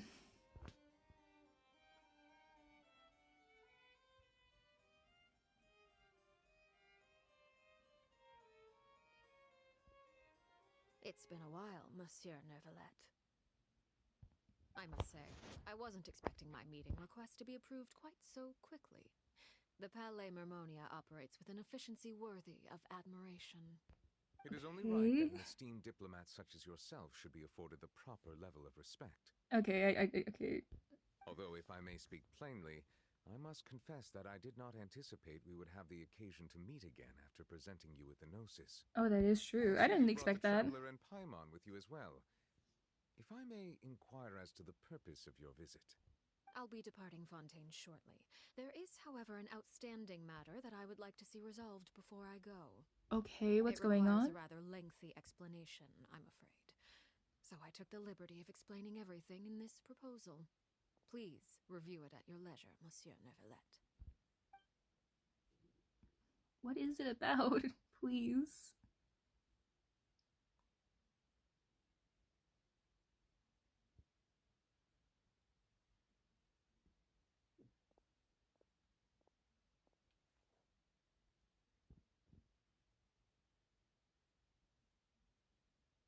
Oh god, it got so quiet. I don't like this.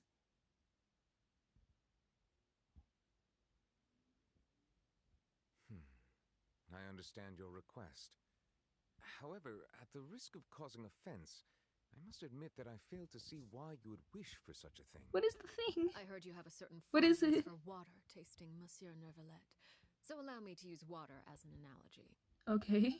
A family is like a large body of water with countless rivers flowing in and out. As someone who watches over this system, I would hope that each river that flows from the source will eventually reach the ocean. Of course, objectively speaking, I know this is impossible. Most of the rivers will dry up along the way, disappearing into the ground and leaving nothing but a barren riverbed behind. Not all rivers are destined to reach the ocean, but I would not see their existence rendered meaningless. I believe the water that flows within them is simply meant for a different destination, like a field in need of irrigation. Or perhaps the glass of a certain water-tasting enthusiast. Is she trying to get some of the kids to work for the Palace Mimonia? Did you get any of that, Traveler? I mean, not really. Your words paint an optimistic picture indeed. Allow me to remind you, however, few among us are willing to sip from a glass filled with tainted water. It may have been tainted at one point in time, but not to worry. I'll make sure it's drained of all impurities and returned to its cleanest form. Okay, if she's talking about family as an analogy for, like, water in riverbands and leads to, like, potentially the ocean, is she trying to say that she wants to redirect some of the kids to working in Fontaine, or at least being under Nouvellette? And the whole idea of not everyone wants to drink from tainted water, but she's like, yeah, I'll make sure everything's good to go. I'm kind of curious about that. Is this? I hope I'm picking up right. There being a transactional aspect to your proposal. Perhaps you could expound on that? Okay. If you accept my proposal, Monsieur Neuvillette, I will gradually withdraw my forces from Fontaine. Okay. Oh, geez. Okay, so there's that. And, unless absolutely necessary, I will no longer carry out any special missions within Fontaine. Oh, okay, so this definitely has to do with the House of the Heart for sure. I presume I can take your words to mean that, in the future, cases similar to the Tartuffe assassination will cease to cross my desk? The Tartuffe assassination? Oh, jeez. Tartuffe? Ah, that thief who wait. funds from all those charities, you mean?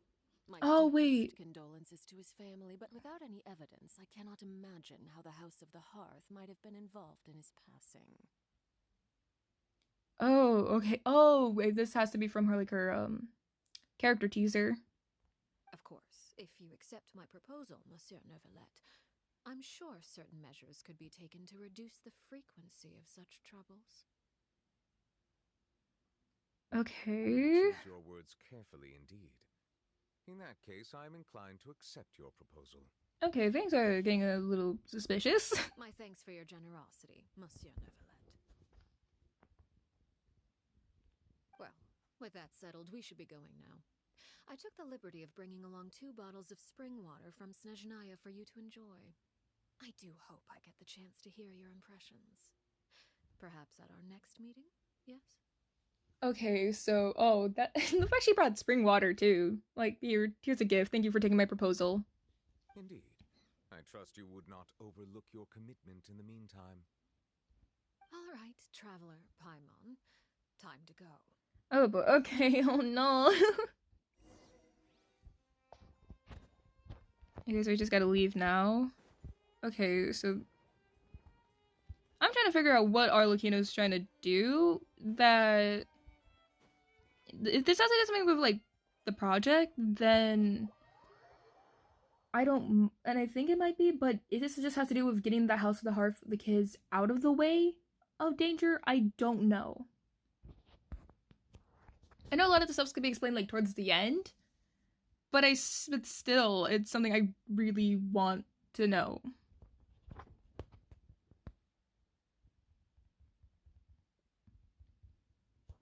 But yeah.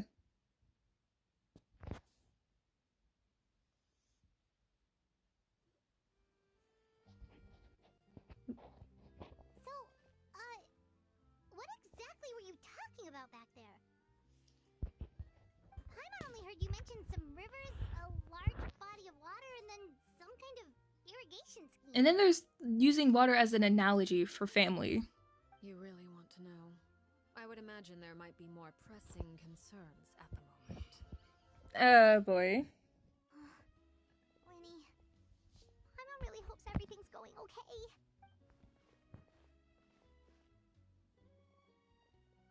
Oh, Paimon recognizes that look.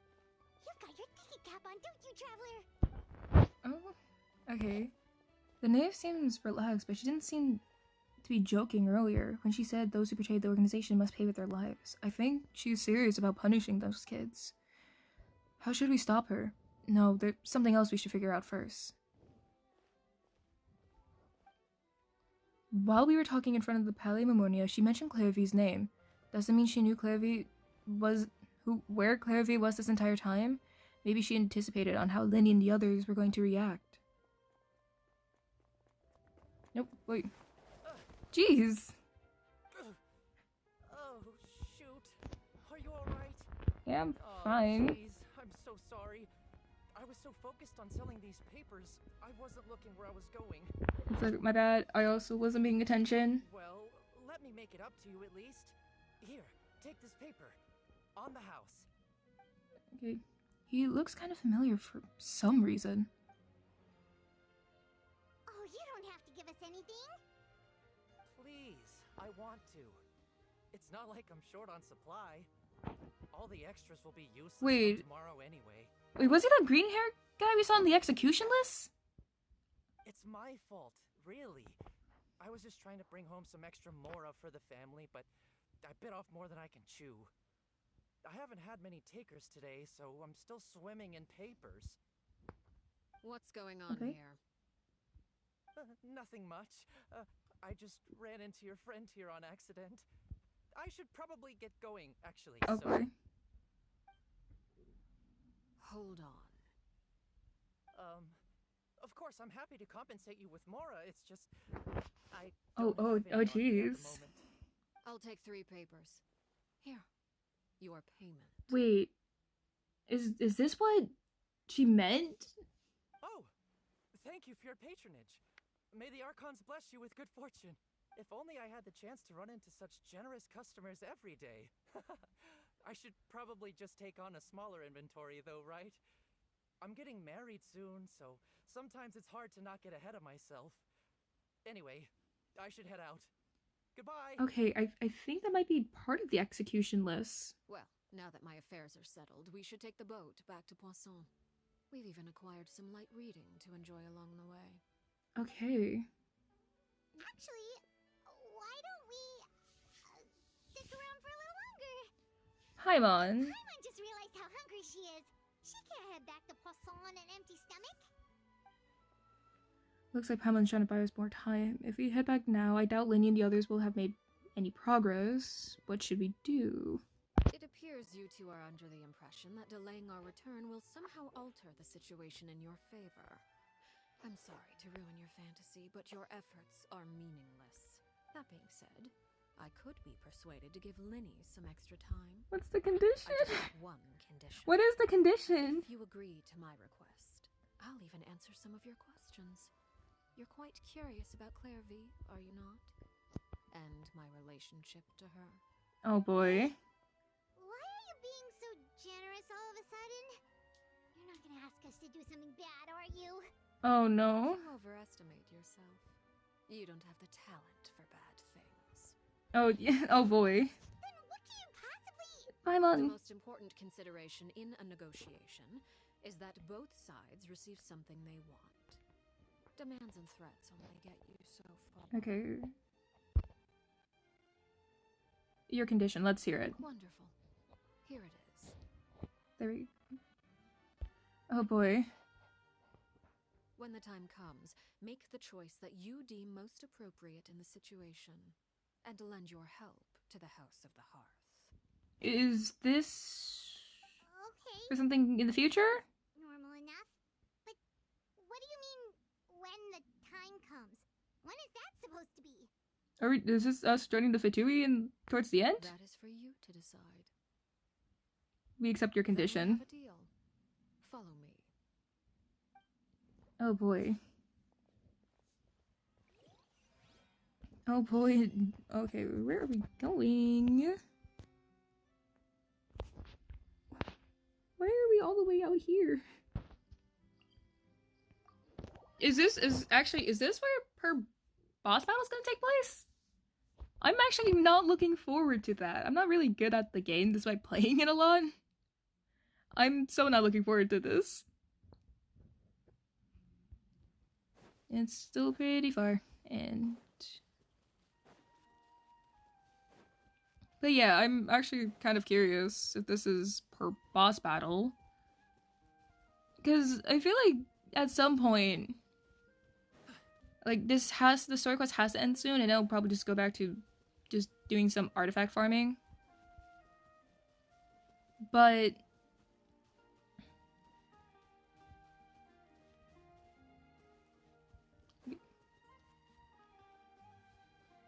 yeah, this... Great, sun's out. About time we had some dry heat. It's been so muggy lately. But yeah, it's just... Oh, is this... Oh, so this is where the ruins are. That's kind of interesting. What is this place? Somewhere long forgotten by everyone. It used to be a grand building. Now it's nothing more than a pile of rubble. Oh, this... Okay, so this is the boss battle. No one comes here anymore. Nor does anyone care about what once happened here. Although, this place does have something to do with the story I'm about to tell you. It was before I became a harbinger, and before Linny and the others joined the House of the Hearth. Due to certain events, I first killed Clairvy and then her mother. And this is where it all happened. Oh, dang. You're the one that killed Clairvy? But, yeah, what? Patience now. Allow me to explain Clairvy's side of the story first. I'll start from the beginning. Okay. Oh, we're getting visuals. Clairvy was 6 years old when she was brought by her mother, Crucibina, to live in the House of the Hearth. From the outside, it seemed like a fairy tale. A thriving family made up of kind adults and friendly children. Crucibina was the knave at that time, and the House of the Hearth was under her control. She was Clairvy's mother by blood, but she was also the mother to all the children in the house. Oh, so they, okay, I had a feeling they looked related, but I wasn't entirely sure. Clairvy was happy here for a time, but she quickly realized that being part of this family wasn't a fairy tale at all. It was a kind of purgatory.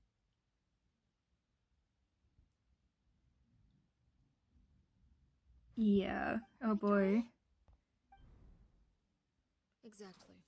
The House of the Hearth takes in war orphans from all over Teyvat.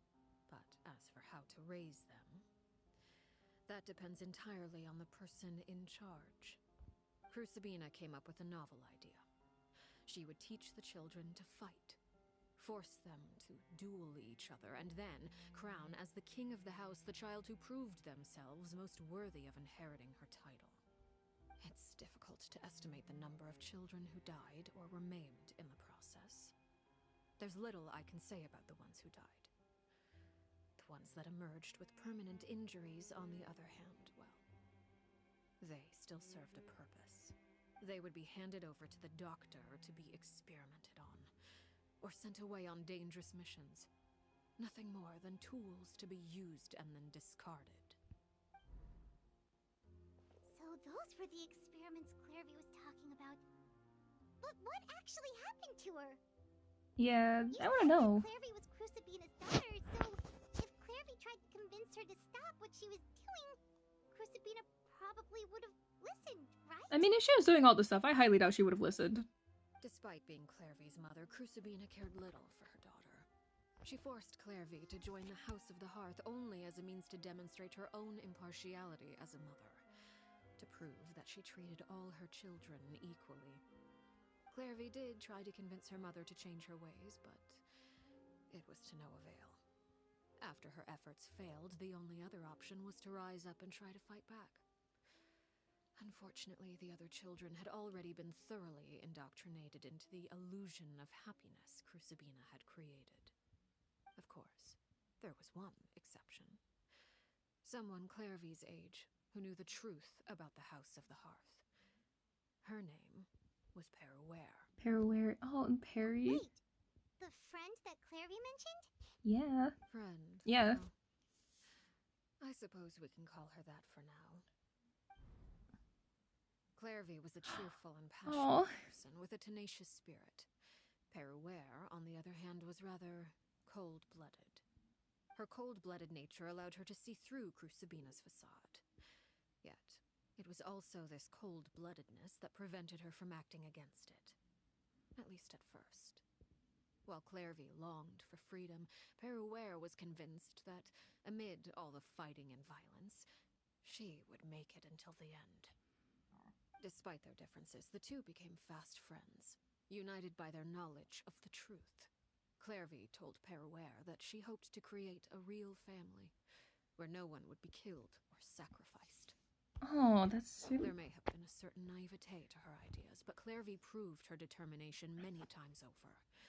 She tried countless times to run away, ask for help, or expose the truth. But her efforts only earned her beating after beating. The only thing that kept her going was her strength of will. Oh, that... Oh god, that's actually... Oh, that's horrible. Like, geez, Clairvy just wanted to make everything better.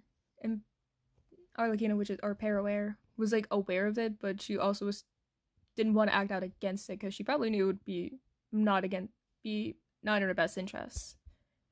And Knave was just terrible back then. Well, the first Knave was. Even with her body racked with pain, she would still stand on her tiptoes and open the window at night. She and Peruere would look out at the moon together, a fierce longing for freedom shining in her eyes.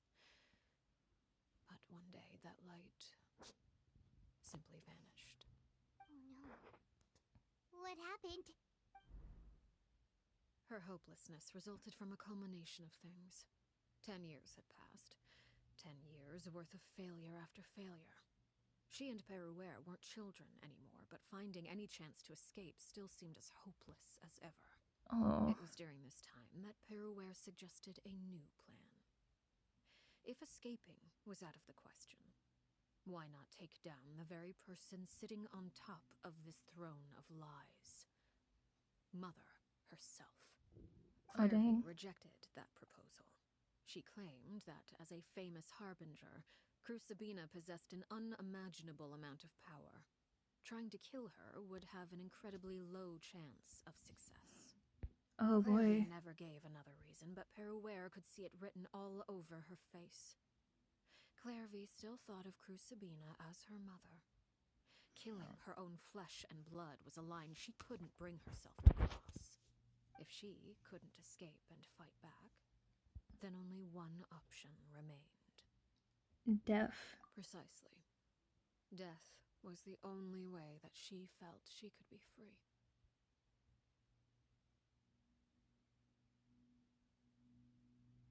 Oh, jeez. Oh boy.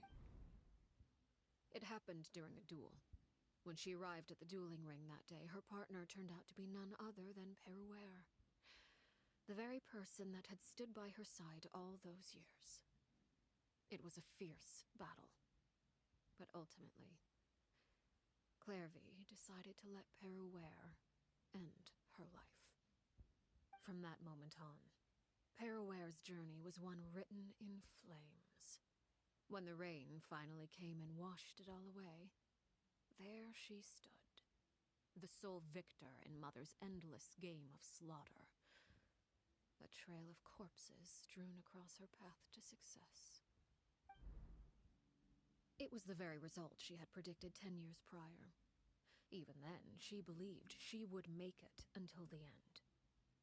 She wasn't surprised by the fact that she emerged as Mother's undisputed heir. Rather, her success left her with an inexplicable sense of restlessness. She was unsettled, and there was only one thing that could quell that sensation. Perhaps you two would like to take a guess as to what it was? Killing the person at the very top? Crucibina, you mean? But... Correct. This is the place where Peruere killed her best friend. A mere year later, this is also the place where she fought tooth and nail to kill the mother they shared. The moment she acted, any conception of what was right or wrong ceased to matter. It's one of the principles of the house. Only those who survive get to write the rules. Okay, I'm gonna take a quick break just to sit here and say I love the fact that Genshin Impact's now being a little more blatant with how dark the story can get at times without being too overly showy of it. That's something I really do like, because typically with some of the darker things, it's you either have to be paying attention to the lore or you would have to read like certain books to get that information.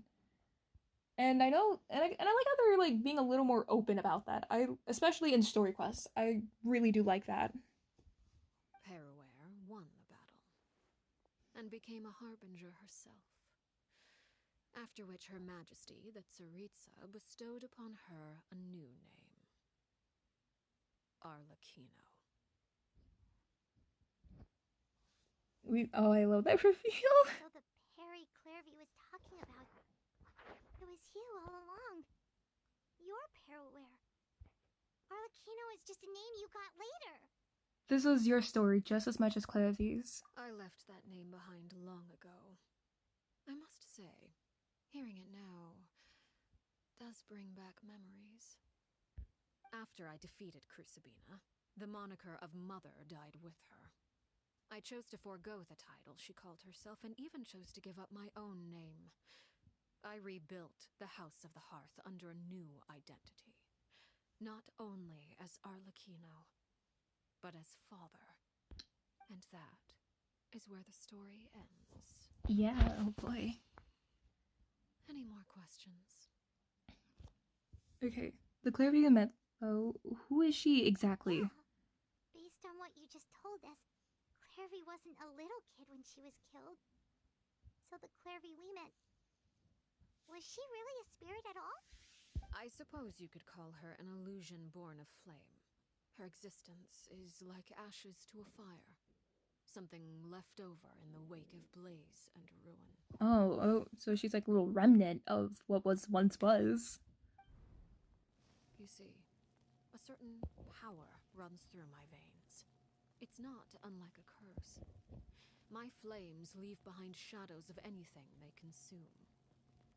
Of course, the chances of those shadows morphing into a sentient entity are exceedingly slim. Clairvy is a very special case. Oh. Clairvy died when she was 16 years old, but what emerged from the flames was her 6-year-old self. Her appearance wasn't the only thing affected. Most of her memories were lost to the blaze as well. Okay, that explains a lot. That explains a lot. Mysterious thing indeed. Losing a portion of your memories will alter your sense of self. Lose 10 years worth, however, and it would be like living in the past. Like returning to a version of yourself that never grew up. Oh, dang. No wonder Paimon got such a weird feeling when we were talking to her. Perhaps I should put it this way. Clairvy is someone trapped in time. It may seem like she exists with us in the present, but she truly lives in the confines of her own past. Okay, so that explains a lot of what she was. It really does. It explains a lot of what she was saying. So I'm glad that we got to see that. So if all of that is true, then you must have known about Clairvy for a long time. Indeed. She's a rather volatile and unstable entity. Sometimes she would look after the children. She's even saved some of their lives. But other times, she would hide from me and become obsessed with revealing the truth about the house to anyone who will listen. Shadows don't have the capacity to learn or grow. Any new information they encounter is quickly forgotten over time. You attempts to expose Clairvy to sunlight. They failed, yes. The reason is actually quite simple. In Clairvy's mind, the house is impossible to escape, and it is this very perception that traps her there. But no matter. All I have to do is kill her again, and all will be resolved.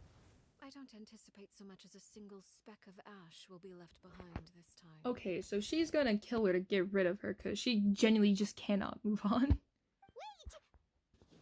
Paimon can understand why you might want her gone, but isn't there another way? Paimon!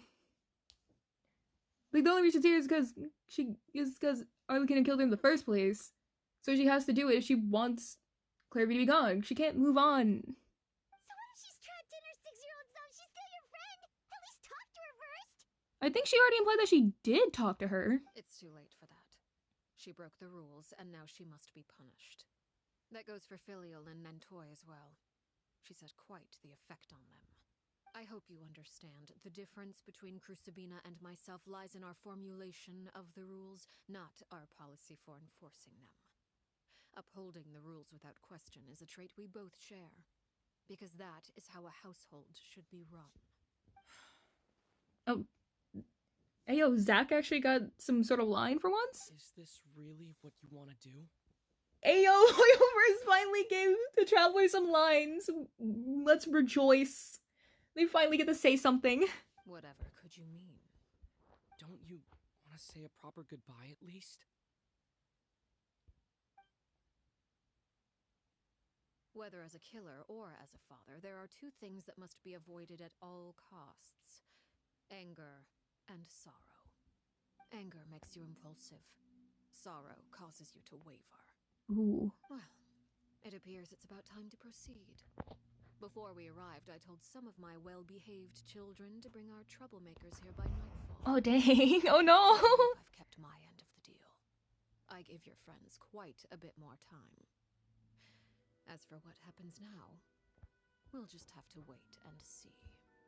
Oh, dang.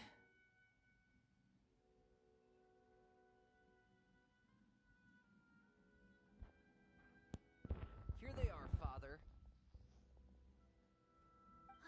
You gonna execute him? Seeing something like that would actually be a first for me. Lenny! And Clairvy. I'm sorry. I heard about how you helped buy us more time, but I still failed. I couldn't find a way to fulfill her wish. Oh, dang. Are you... Perry? Indeed, it's been a while, Clairvy. Oh, dang. Perry! Shh. Stay right there. I'm sorry to postpone our reunion, but first I believe certain scores need settling. Oh, dang.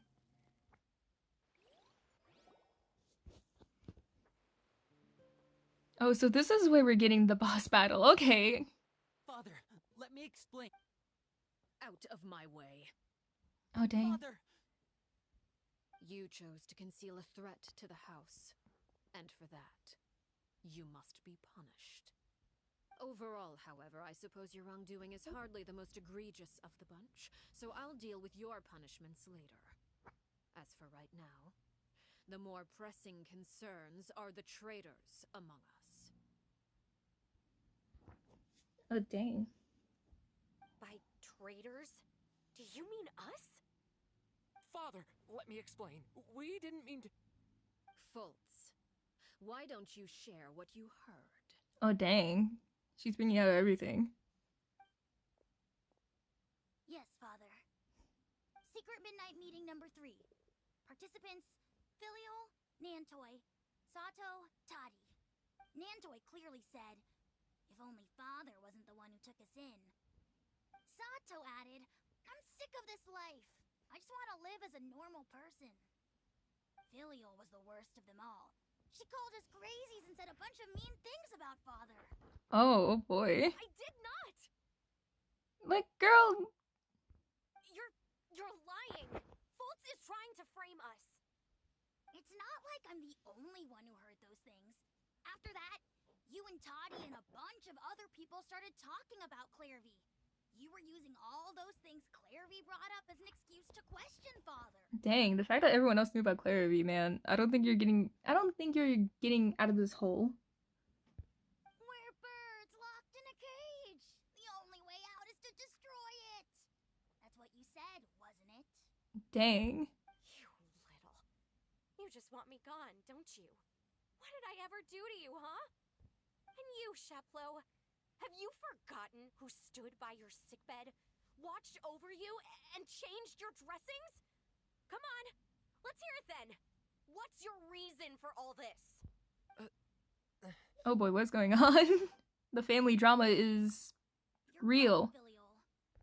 We don't want you to die. You're our family. Liar. You wouldn't be doing this if that were the case. So why? Why have you backed us into a corner? We all live in the House of the Hearth. You know the type of work we do, Filial. A single betrayal can cost dozens of us our lives. It's not like it's never happened before. That kind of thing is hard to forget. Dang. That's why the House of the Hearth cannot tolerate any form of betrayal. Ever since we came to Poisson, you've had 7 secret meetings. A lot of the things you talked about really crossed the line. You've been spying on us for half a month? Wait a second. Now that I think about it, the move to Poisson was just a way to make it easier to spy on us, wasn't it? Because we were all in one place. You've had this planned all along. Filial, Nantoy, I'm sorry. I owe you both my life. I owe Clairvy too. If it weren't for all your help after I got poisoned, I wouldn't be standing here today. If this were any other situation, I would do anything to repay that kindness, even if it cost me my life. But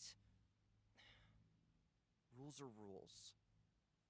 I'm sorry. My hands are tied. Dang. Why? Dang. Oh. Why? That's enough, Filial.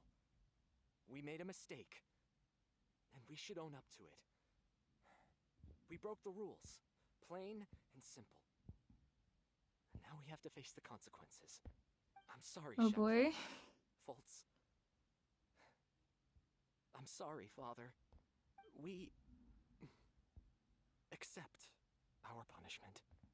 Chaplot, according to the rules of the House of the Hearth, how should these traitors be punished? All Oh, those boy. who betray the house pay with their lives. And so it shall be.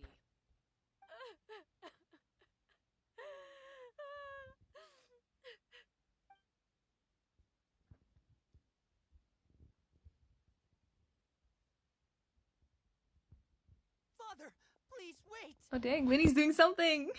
Something you want to say, Linny? Please reconsider, Father. What Filial and the others did, does it really count as betrayal? We all come from broken families. From the very first day we joined the House of the Hearth, we wanted nothing more than to make it a real home. That is But the true. truth is, That is true. none of us know what a real home should look like. I'm not saying I have all the answers. All I know is this. Killing Filial and the others may uphold the rules, but doing so will only bring us further away from being a real family than we've ever been. So please, Father, please reconsider. Ooh. I agree with Linny.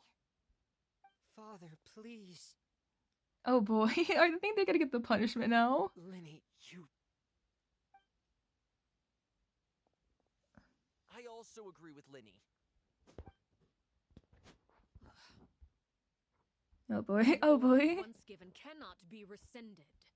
However, given the extent of your determination, I suppose we shall have to go about this a different way.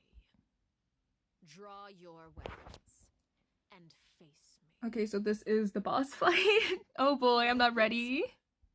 Father, are you referring to a duel? Precisely. The rules of the house will not be altered. Traitors must be punished. However, resolving disputes with a duel is also one of our rules, one that also applies to me. Demonstrate a sufficient showing of strength, and I shall offer a concession. Oh dang. Wait. Beat Father in a duel? Oh, it's kind of crazy. Father is way too strong, even for Linny.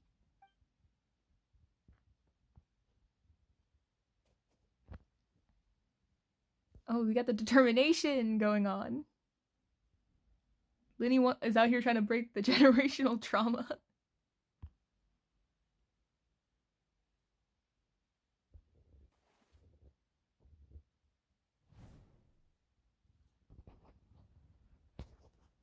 Okay, so this is how it's going? Yeah, I heard it. The others have to duel the knave. What should we do? Can they really win something like that? If they lose, those people from the house are really gonna be executed. Hey, are you listening? Hey, maybe stop talking to me. How about that? Is executing really what she wants? Don't you want to say a proper goodbye at least? Anger makes you impulsive. Sorrow causes you to waver. Back then, she never actually answered my question. But that makes the answer obvious, doesn't it? Oh, looking at that expression on her face, she seems really serious about this. Guess that means there's no chance she's throwing the duel on purpose, huh? Ooh, that is true. There's no way. The knave will lose on purpose, although... When guests are around, families are often on their best behavior. And any disputes are less likely to escalate. Oh, so we're bringing back that. Okay, I like this. Make the choice that you deem most appropriate in the situation, and lend your help to the House of the Hearth. Oh boy, we're bringing back everything. What's wrong, Traveler? Hey, where are you going? Traveler? I'd like to see for myself that the fourth Harbinger. I like to see for myself what the fourth Harbinger can do. You're asking to join the duel against the knave? Paimon, you can leave if you want. If that's okay. Allow it. We do have a ready-made dueling ring at our disposal, after all. All I would advise is this. Keep a firm grasp on your weapon, and give it your all. Any less, and you may just lose your life. Oh dang, this is crazy. It's getting crazy. It's really getting crazy. Oh boy, I'm waiting for that cutscene. Because I think we're now hitting into the domain right now.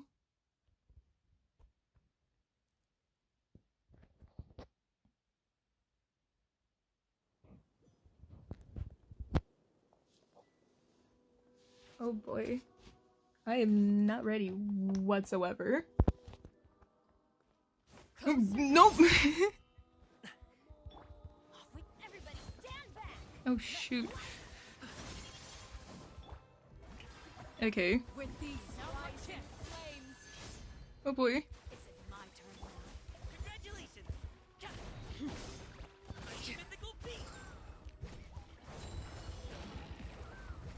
Oh boy, I am not prepared for this!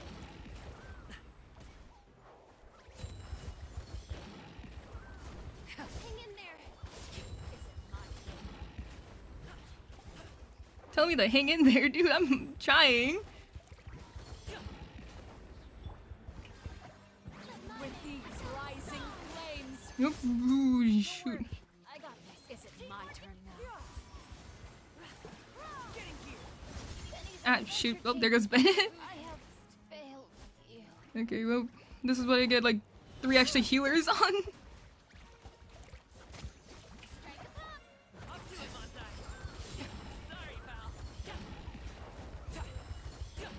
Oh boy.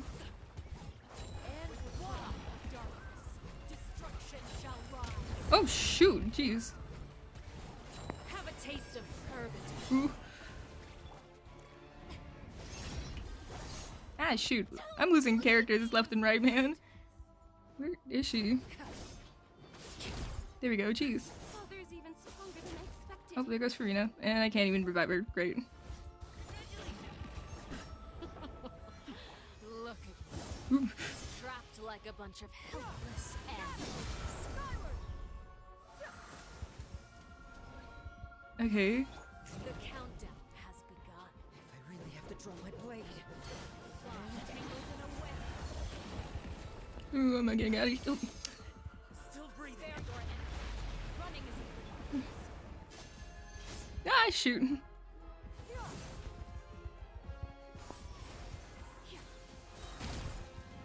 Watch out for Father's movement with these rising flames. Ooh. Spare your energy. Running is of little use. Mighty mythical beast. Have a taste of purgatory. Okay, just... Okay. Over here.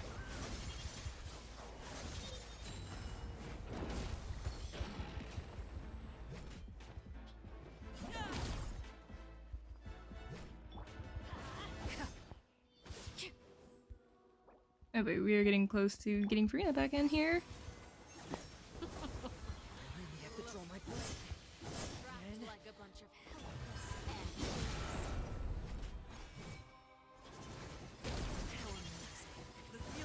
animals. Oh. Okay, and we get back Farina if I need my DPS. Great. Spare your energy. Running is of little use. Watch out for Father's movements. Yeah, I know. You've proven to be a worthy opponent after all.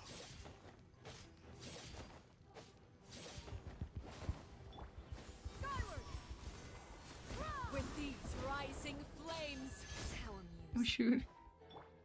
Father's even stronger than I expected. Not bad. Proven to be a worthy opponent. Is it my turn now? Not bad. You've proven to be a worthy opponent after all. Shoot. I have to draw Dang my it. blade. Yeah, I actually like suck. Oh boy. Yeah, like I'm not really good at this game. So yeah, we gotta eat. And oop, hold on.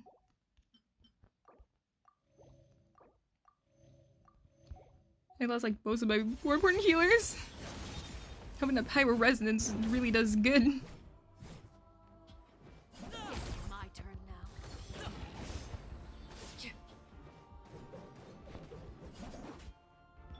Now's our chance.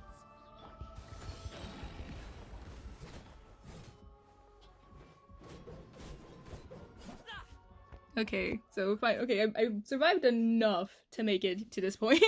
That's really bad. Oh.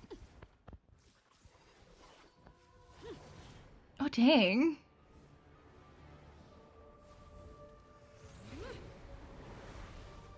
Oh boy. Things are getting real crazy. Oh jeez.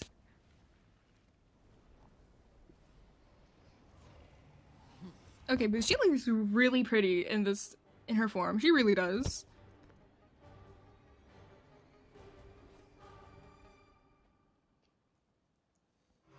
Oh, shoot.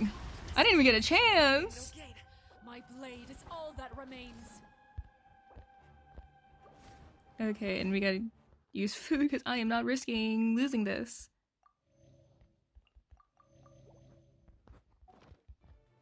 Oh boy. What the move? Jesus.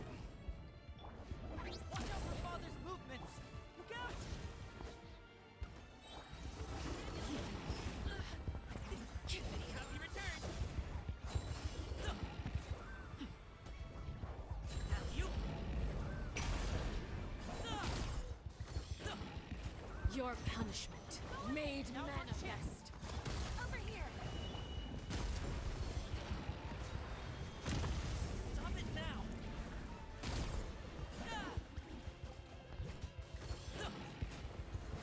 Oh boy.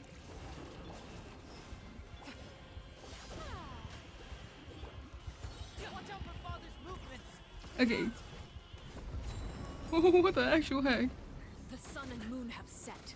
Only ruin remains. No boy, Jesus. Congratulations!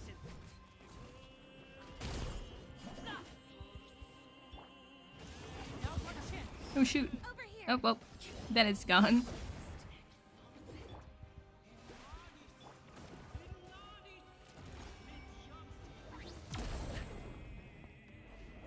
Oh shoot. Oh jeez.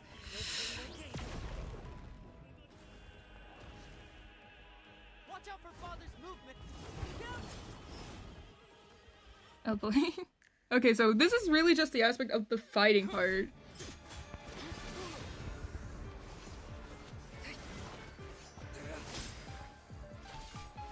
Oh boy. Oh god, this is really cool.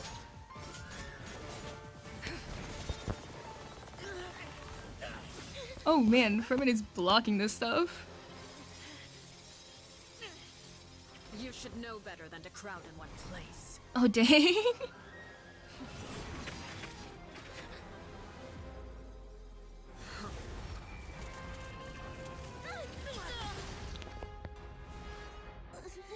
Okay, I love how this...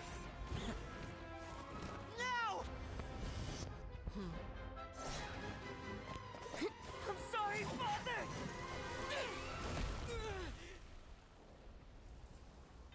And she still stands. Dang. Sorry for what? This pitiful excuse for an attack. And we're still rocking the dull blade. Oh dang.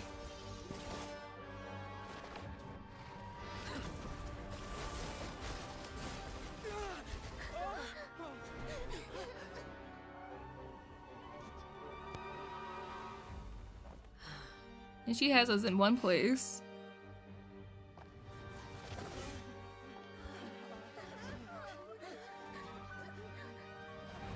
Father, no!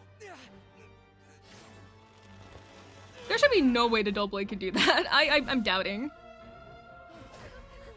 Made it out, did you? You're stronger than I expected.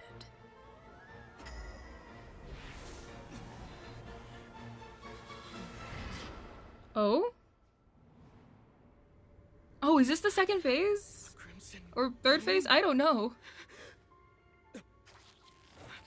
I can't move.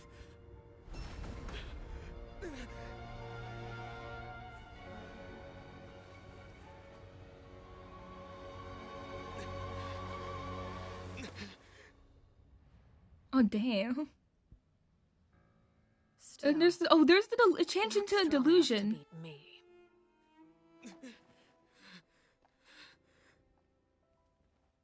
Oh, okay. That's an unexpected end. That really is an unexpected end. I love it. I was so quiet because I didn't want to say anything, but oh my gosh, it's great. It's just, oh my gosh, I just love that ending scene. She looked so intimidating, and I love it. Oh boy, and the fact that everyone was staying together. Oh, I really need to see how this ends. And she even didn't even defeat her. She was like, and still not strong enough to beat me. Dang.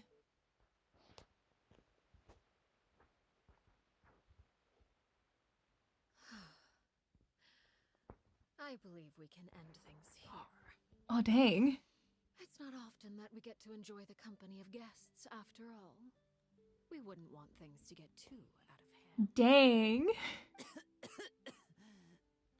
Brother, are you alright? Lenny. Given that I am the victor of this duel, as agreed, the punishment stands. Dang. I never thought things would end like this. However, everyone involved in the duel demonstrated a remarkable level of strength and determination. In light of this, I'm prepared to change the method of execution. Oh? Elwar, the bottled flames I gave you for safekeeping. Do you still have them? Yes? I wasn't sure what they were for, but I've kept them super safe. I didn't lose a single one. Dang. Wonderful. Then, in just a moment, I'll have you administer them. Bottled flames? Indeed. They're the product of a secret experiment. Under certain special circumstances, flames can be extracted from my person and preserved. Oh. Once ingested, searing pain will spread across every inch of your body. No harm will come to you physically, but your memories will be burned away, if you can withstand the pain. When you awake, you'll have forgotten everything you know about the House of the Heart. Oh, so I was right. Expelled from the organization. Oh, dang. Administering this concoction will kill the version of you that grew up in the house and give you a new identity. So that means the young man I thought looked familiar was the one selling newspapers outside the Palimornia. He must have had the same horror we saw on the list of executions. He wasn't killed at all. Memory is a mysterious thing indeed. Losing a portion of your memories will alter your sense of self. Dang. No, with my understanding, Nave is right. She really thinks of it as killing them. The horror lived in the house the heart is dead. The one that remains is simply a normal person living out his life with his beloved. Even so, it's much better than actually ending their lives. So, True. You're just letting us go, Father? You misunderstand. Memories are extremely important. That is true. Once consumed by flame, the version of you standing before me will die, and our secrets will die with you. So no, I don't intend to just let you go, because the person who survives will be nothing but a stranger. Dang. Even so, I won't have to live in fear anymore. I'm sorry, Father. I'm sorry I let you down. But I really... Don't cry, Filial. Oh, You dang. haven't left the house yet, so there are still rules to be followed, yes. Remember what I taught you. Anger makes you impulsive, sorrow causes you to waver. Don't let yourself be controlled by your emotions. Of course. I'll remember. Dry your tears, and go pursue the life you really want. Yes, Father. Chaplot, Foltz, Elwar, take them back to Poisson. And bring Linny and the others as well. I prepared 3 extra vials of bottled flames. As for whether to take them, the choice is yours. Goodbye, children. The next time we meet, I will no longer be your father. Thank you for all you've done for the house. I hope you have bright futures ahead of you. Yeah, I had to charge my phone. Dang.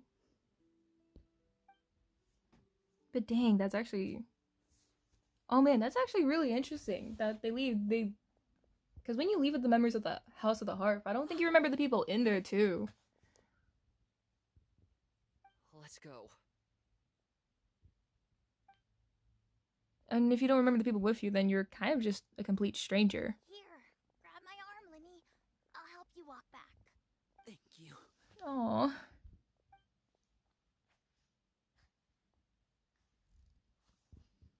Clairvy.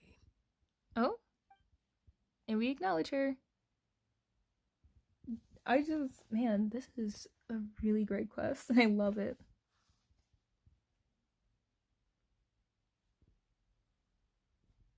Can we talk now? I've been waiting for a super long time. Aww. You are Perry, aren't you? I haven't seen you in so long. How come you're all grown up? Wait, did I somehow travel to the future on accident? Or am I dreaming? What a long dream. Neither. You died, Clairvy. That's what happened. Oh, she's just telling her straight up, not even sugarcoating it. You could have at least sugarcoated it a little. Look, she's that speechless. If this is Clairvy's younger self, then I would say she probably had enough lies. Oh. Okay then. Huh? That's it? You accepted it just like that? Yep. If that's what Perry says happened, then I believe her. Perry wouldn't lie to me. Aww. Plus, I don't really need to know why I'm like this. I'm more curious about what happens in the future. If you're a harbinger now, Perry, that means Mother is gone, isn't she? Can you tell me about it? I want to know what happened to her. And to me. You never stopped trying to defy fate. At first, no one believed you. You could only vent your frustrations to the moon. In fact, you often sought comfort in the night sky. You wanted to see the aurora, so one night we promised each other we would go to Snezhnaya to see it together. Oh, that... Later on, you tried to run away, but you were brought back each time. Mother spared your life, but it wasn't out of kindness. Instead, she decided to make an example of you by slowly torturing you over time. That way, the other children would know what happens to traitors. Still, you never gave up. Mother hoped that through ruthless duel after ruthless duel, she would be able to crown an ultimate victor among the children she raised. But you called on everyone to unite, to fight to a draw in order to reduce casualties. Your efforts may have only delayed the inevitable, but still. You gave them hope. Aww. You tried everything you could think of, but every attempt ended in failure.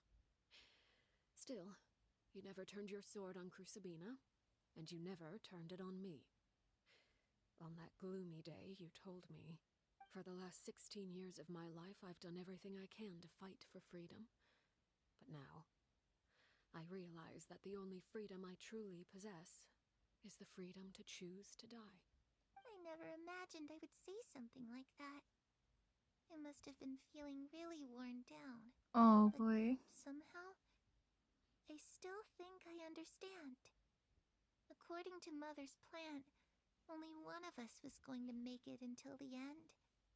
And I always hoped that person would be you. Oh, that like my heart hurt. Oh, that hurt my heart. That's so sweet, but so sad.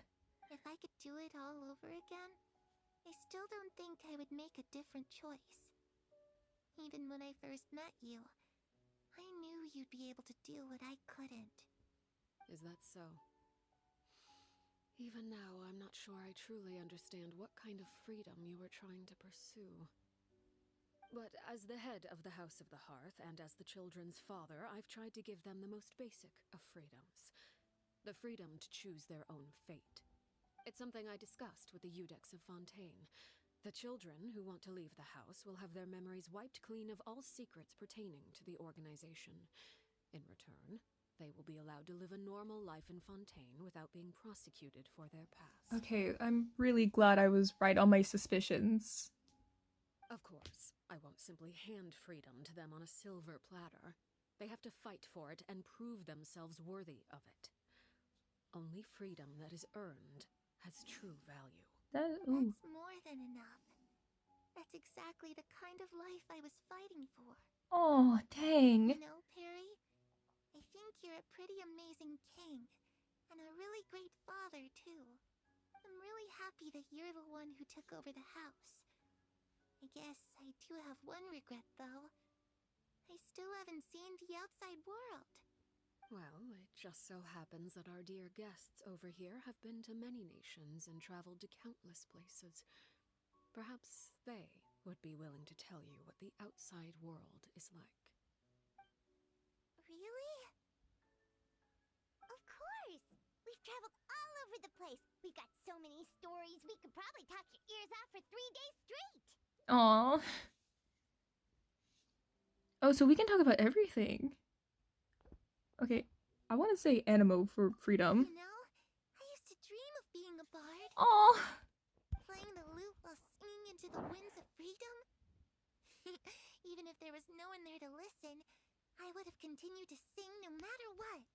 oh, okay, that's so sweet, and it's so sad because you never got to do that. Ah, that's where Mora comes from. I never knew that before. If I had some Mora, I would buy 3 new dresses.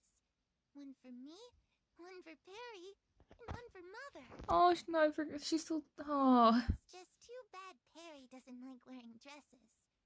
And Mother, she probably wouldn't accept something like that either. I guess I'd just have to keep them all for me then. I could wear a different one every day. Oh boy, this is hurting because it's knowing that. Those yokai you mentioned, what do they look It's like? so sad because it's like she'll never get to see it, and even in this form, she will never. I once saw a drawing of this one guy with horns on his head and a super scary face.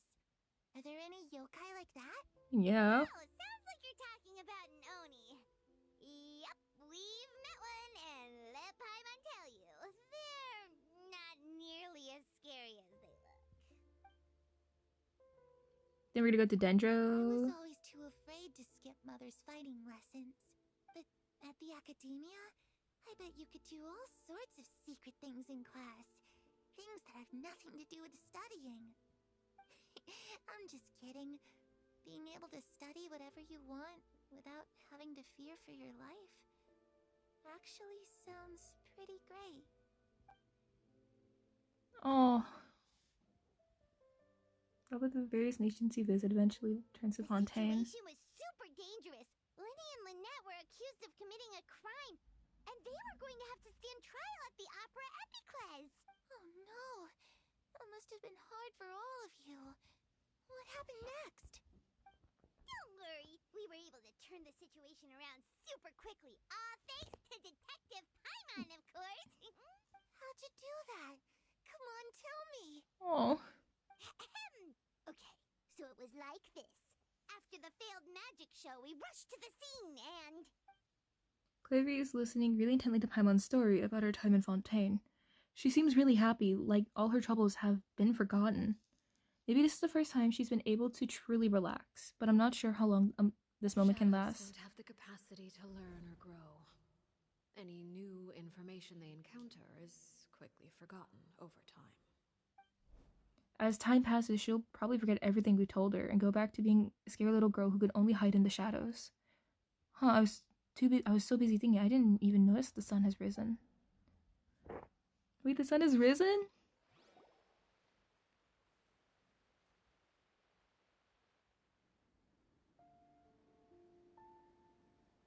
Clairvy, you've worked tirelessly from the shadows to overthrow the House of the Hearth. Now, by my authority as the Knave, I shall announce how this matter ends. Oh, You dang. are hereby expelled from the House of the Hearth. You are no longer tied to this place, nor are you bound by its rules. Oh. You're saying that I can finally leave? Oh. I get to experience the outside world as well? Oh. Oh, I almost forgot. There's no getting older for me. Still, seeing who you grew up to be makes me really happy, Parallel. Oh, Take care of yourself. Goodbye. May we meet again someday.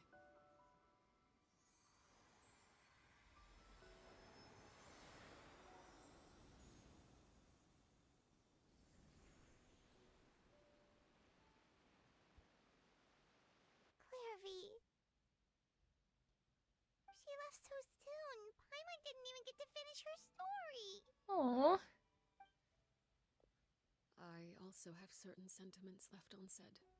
I wanted to tell her that the aurora I saw in Snezhnaya was just as beautiful as the ones in the pictures. But a shadow's memories reset at dawn. Had we delayed any longer, we wouldn't have had the time to say goodbye. Whatever regrets may linger, let them be lost to the coming of a new day. Oh, dang. Father? Jeez. Lenny, go rest. Does no one in the Fatui know how to rest? It's Linny! Hey, Linny!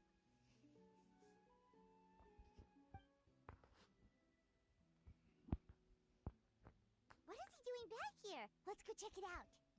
Yeah, I swear. He should be resting, man.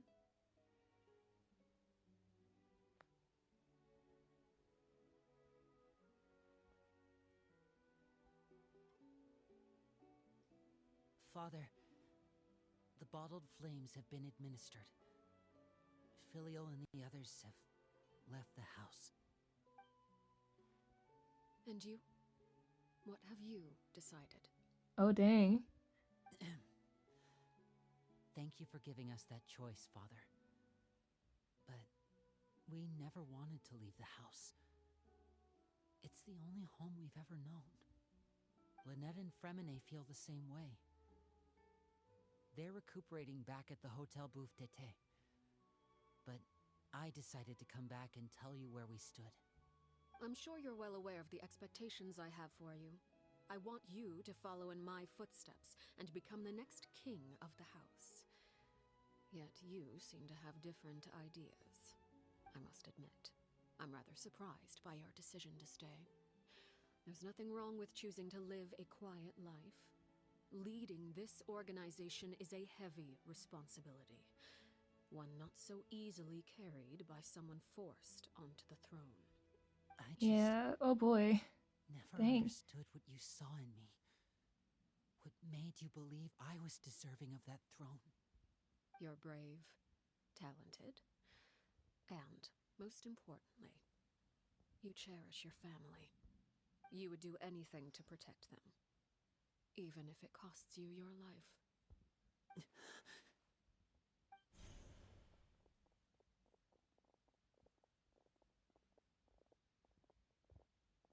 Speaking up back there was so brave of you, Linny. It's all thanks to you that we were able to convince Father to back down. You're a hero, Linny. Hero. Father is the real hero. Had Father gone all out during the duel, there's no way I would have walked away with my life. She must have had it all planned from the beginning, from the very moment she suggested a duel. I'm not deserving of that title. I'm not strong enough or smart enough. Oh You're boy. wrong. Oh dang. In my opinion, all you need to be deserving of the throne is conviction and the necessary strength to act on it. We may have different ideas of what it means to be a family, but you can hardly be said to lack conviction. What you truly lack is strength. For someone of your talent, though, that's something that will come with time. Even without that strength, you still chose to face me in a duel, even though the odds were stacked against you. That capacity to honor your convictions is what I truly see in you. Dang. This is actually really interesting to see that type of dynamic. Father. No one knows what the future holds, what tragedy or triumph may be in store. Being at the head of this organization requires the strength of will to face whatever comes. Caution will only hold you back. If reaching a certain standard were required to go after what you want, I would never have succeeded in killing my predecessor. Back then, there was still a considerable gap between our abilities. Strength may decide the ultimate victor, but those who let a lack of strength dictate their decisions or undermine their convictions will never be worthy of the throne. I understand, Father. Oh boy. Thank you. Okay, so dang, that's actually kind of interesting to see. That's not strength, it's just conviction that really makes you qualified. Children must grow up to surpass their parents. Only then can a family continue to flourish. The road ahead is not an easy one, so I'll ask you one last time. Are you certain you want to stay? You've done so much for me, Father, and that kindness must be repaid. Plus, with Project Stuja at hand, there are many dangers ahead, and I, for one, don't intend to back down. Protecting my family at all costs. That's my conviction. Then you're welcome to stay. As for Project Stuja, you need not be too concerned. If those cowardly businessmen and heartless dignitaries try to take us down, I'm prepared to teach them a lesson. Oh yeah, I forgot how it's like she would betray. Like, she would betray the Fatui. So it makes sense. I like she's like, House of Harf, don't touch it. Having members who longed for the light was our organization's last weakness. With those members no longer among our ranks, the House of the Hearth is like a spider hiding in the shadows. We need only wait for our prey to come to us. At present, our imperative is to use their plan to our advantage. In doing so, a crimson moon shall rise amid the frigid blizzards of winter. No demonstration of loyalty shall go unrewarded, and no sacrifice shall be in vain. As for the two of you, whether we meet again as friend or foe, I'll remember the camaraderie we shared in this moment, no matter how arduous the journey ahead. I hope we both reach our desired destination. Oh dang. This class is so good, and it was so much.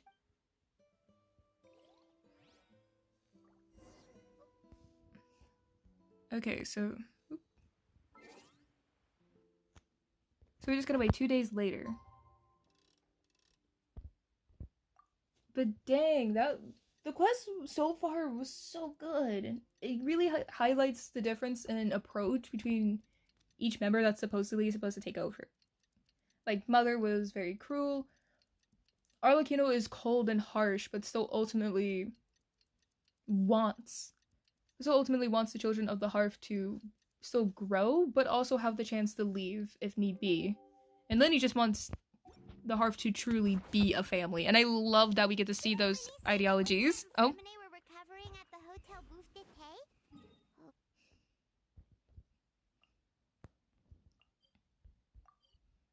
Oh, wait, anyway, but yeah. But that's really just what I like about it. It's just you get to see that difference. And I think that's really what makes the story just fantastic. Man. But just checking with how long this whole stream's been going on, I genuinely think I might have to cut it off here and do my plans another day. And do the rest of my plans another day. Like, not here, but like cut it off as at the end of the story, and then continue doing whatever I was planning to do for another stream. Lynette, Fremine, how are you feeling? Much better. Whew, what a relief. What about you? Are you feeling alright? There's no need to worry, I'm as right as rain. I knew you'd come out unscathed. Us, on the other hand, well, we've been bedridden for 2 days. Oh, and I wanted to ask, is Claire V gone? Yeah, she's gone. Linny and the other members have left Poisson and returned to the House of the Hearth. According to him, there haven't been any more sightings of a spirit roaming the house.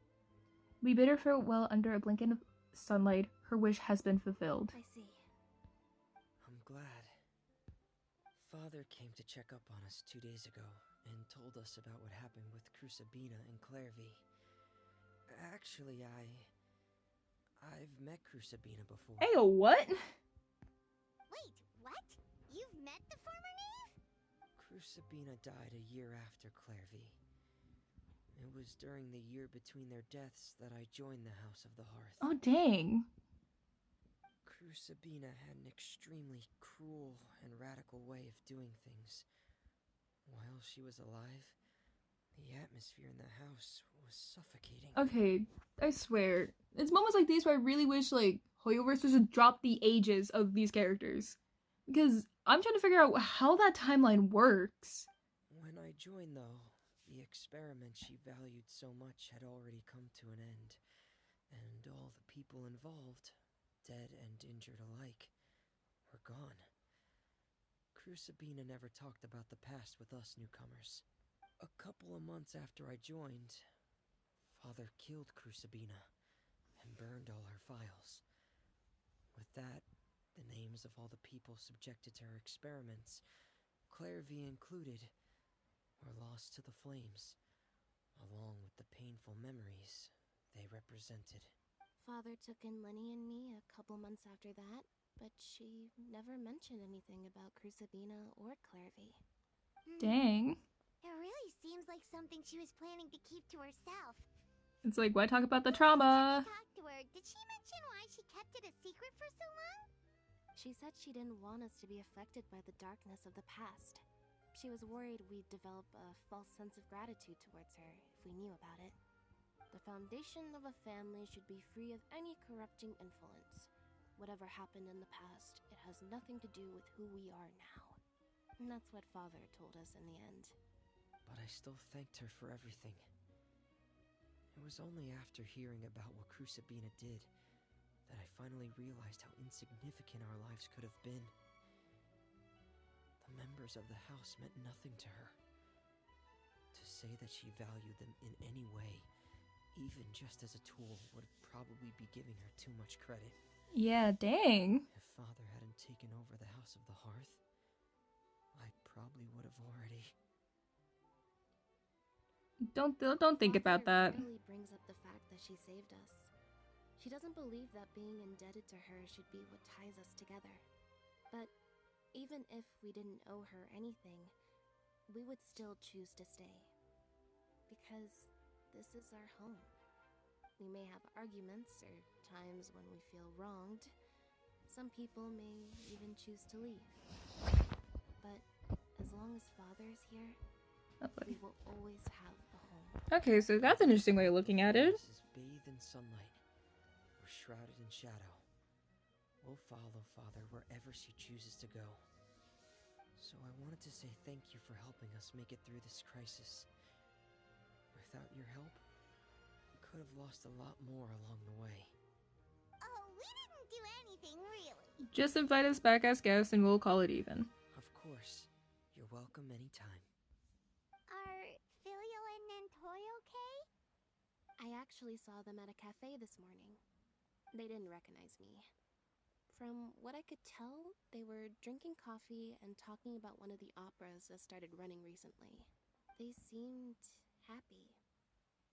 If I had to take a guess, I would say they finally found the kind of life they always wished for.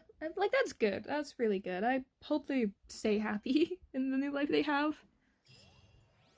But yeah, and that's really the end of this story quest, man.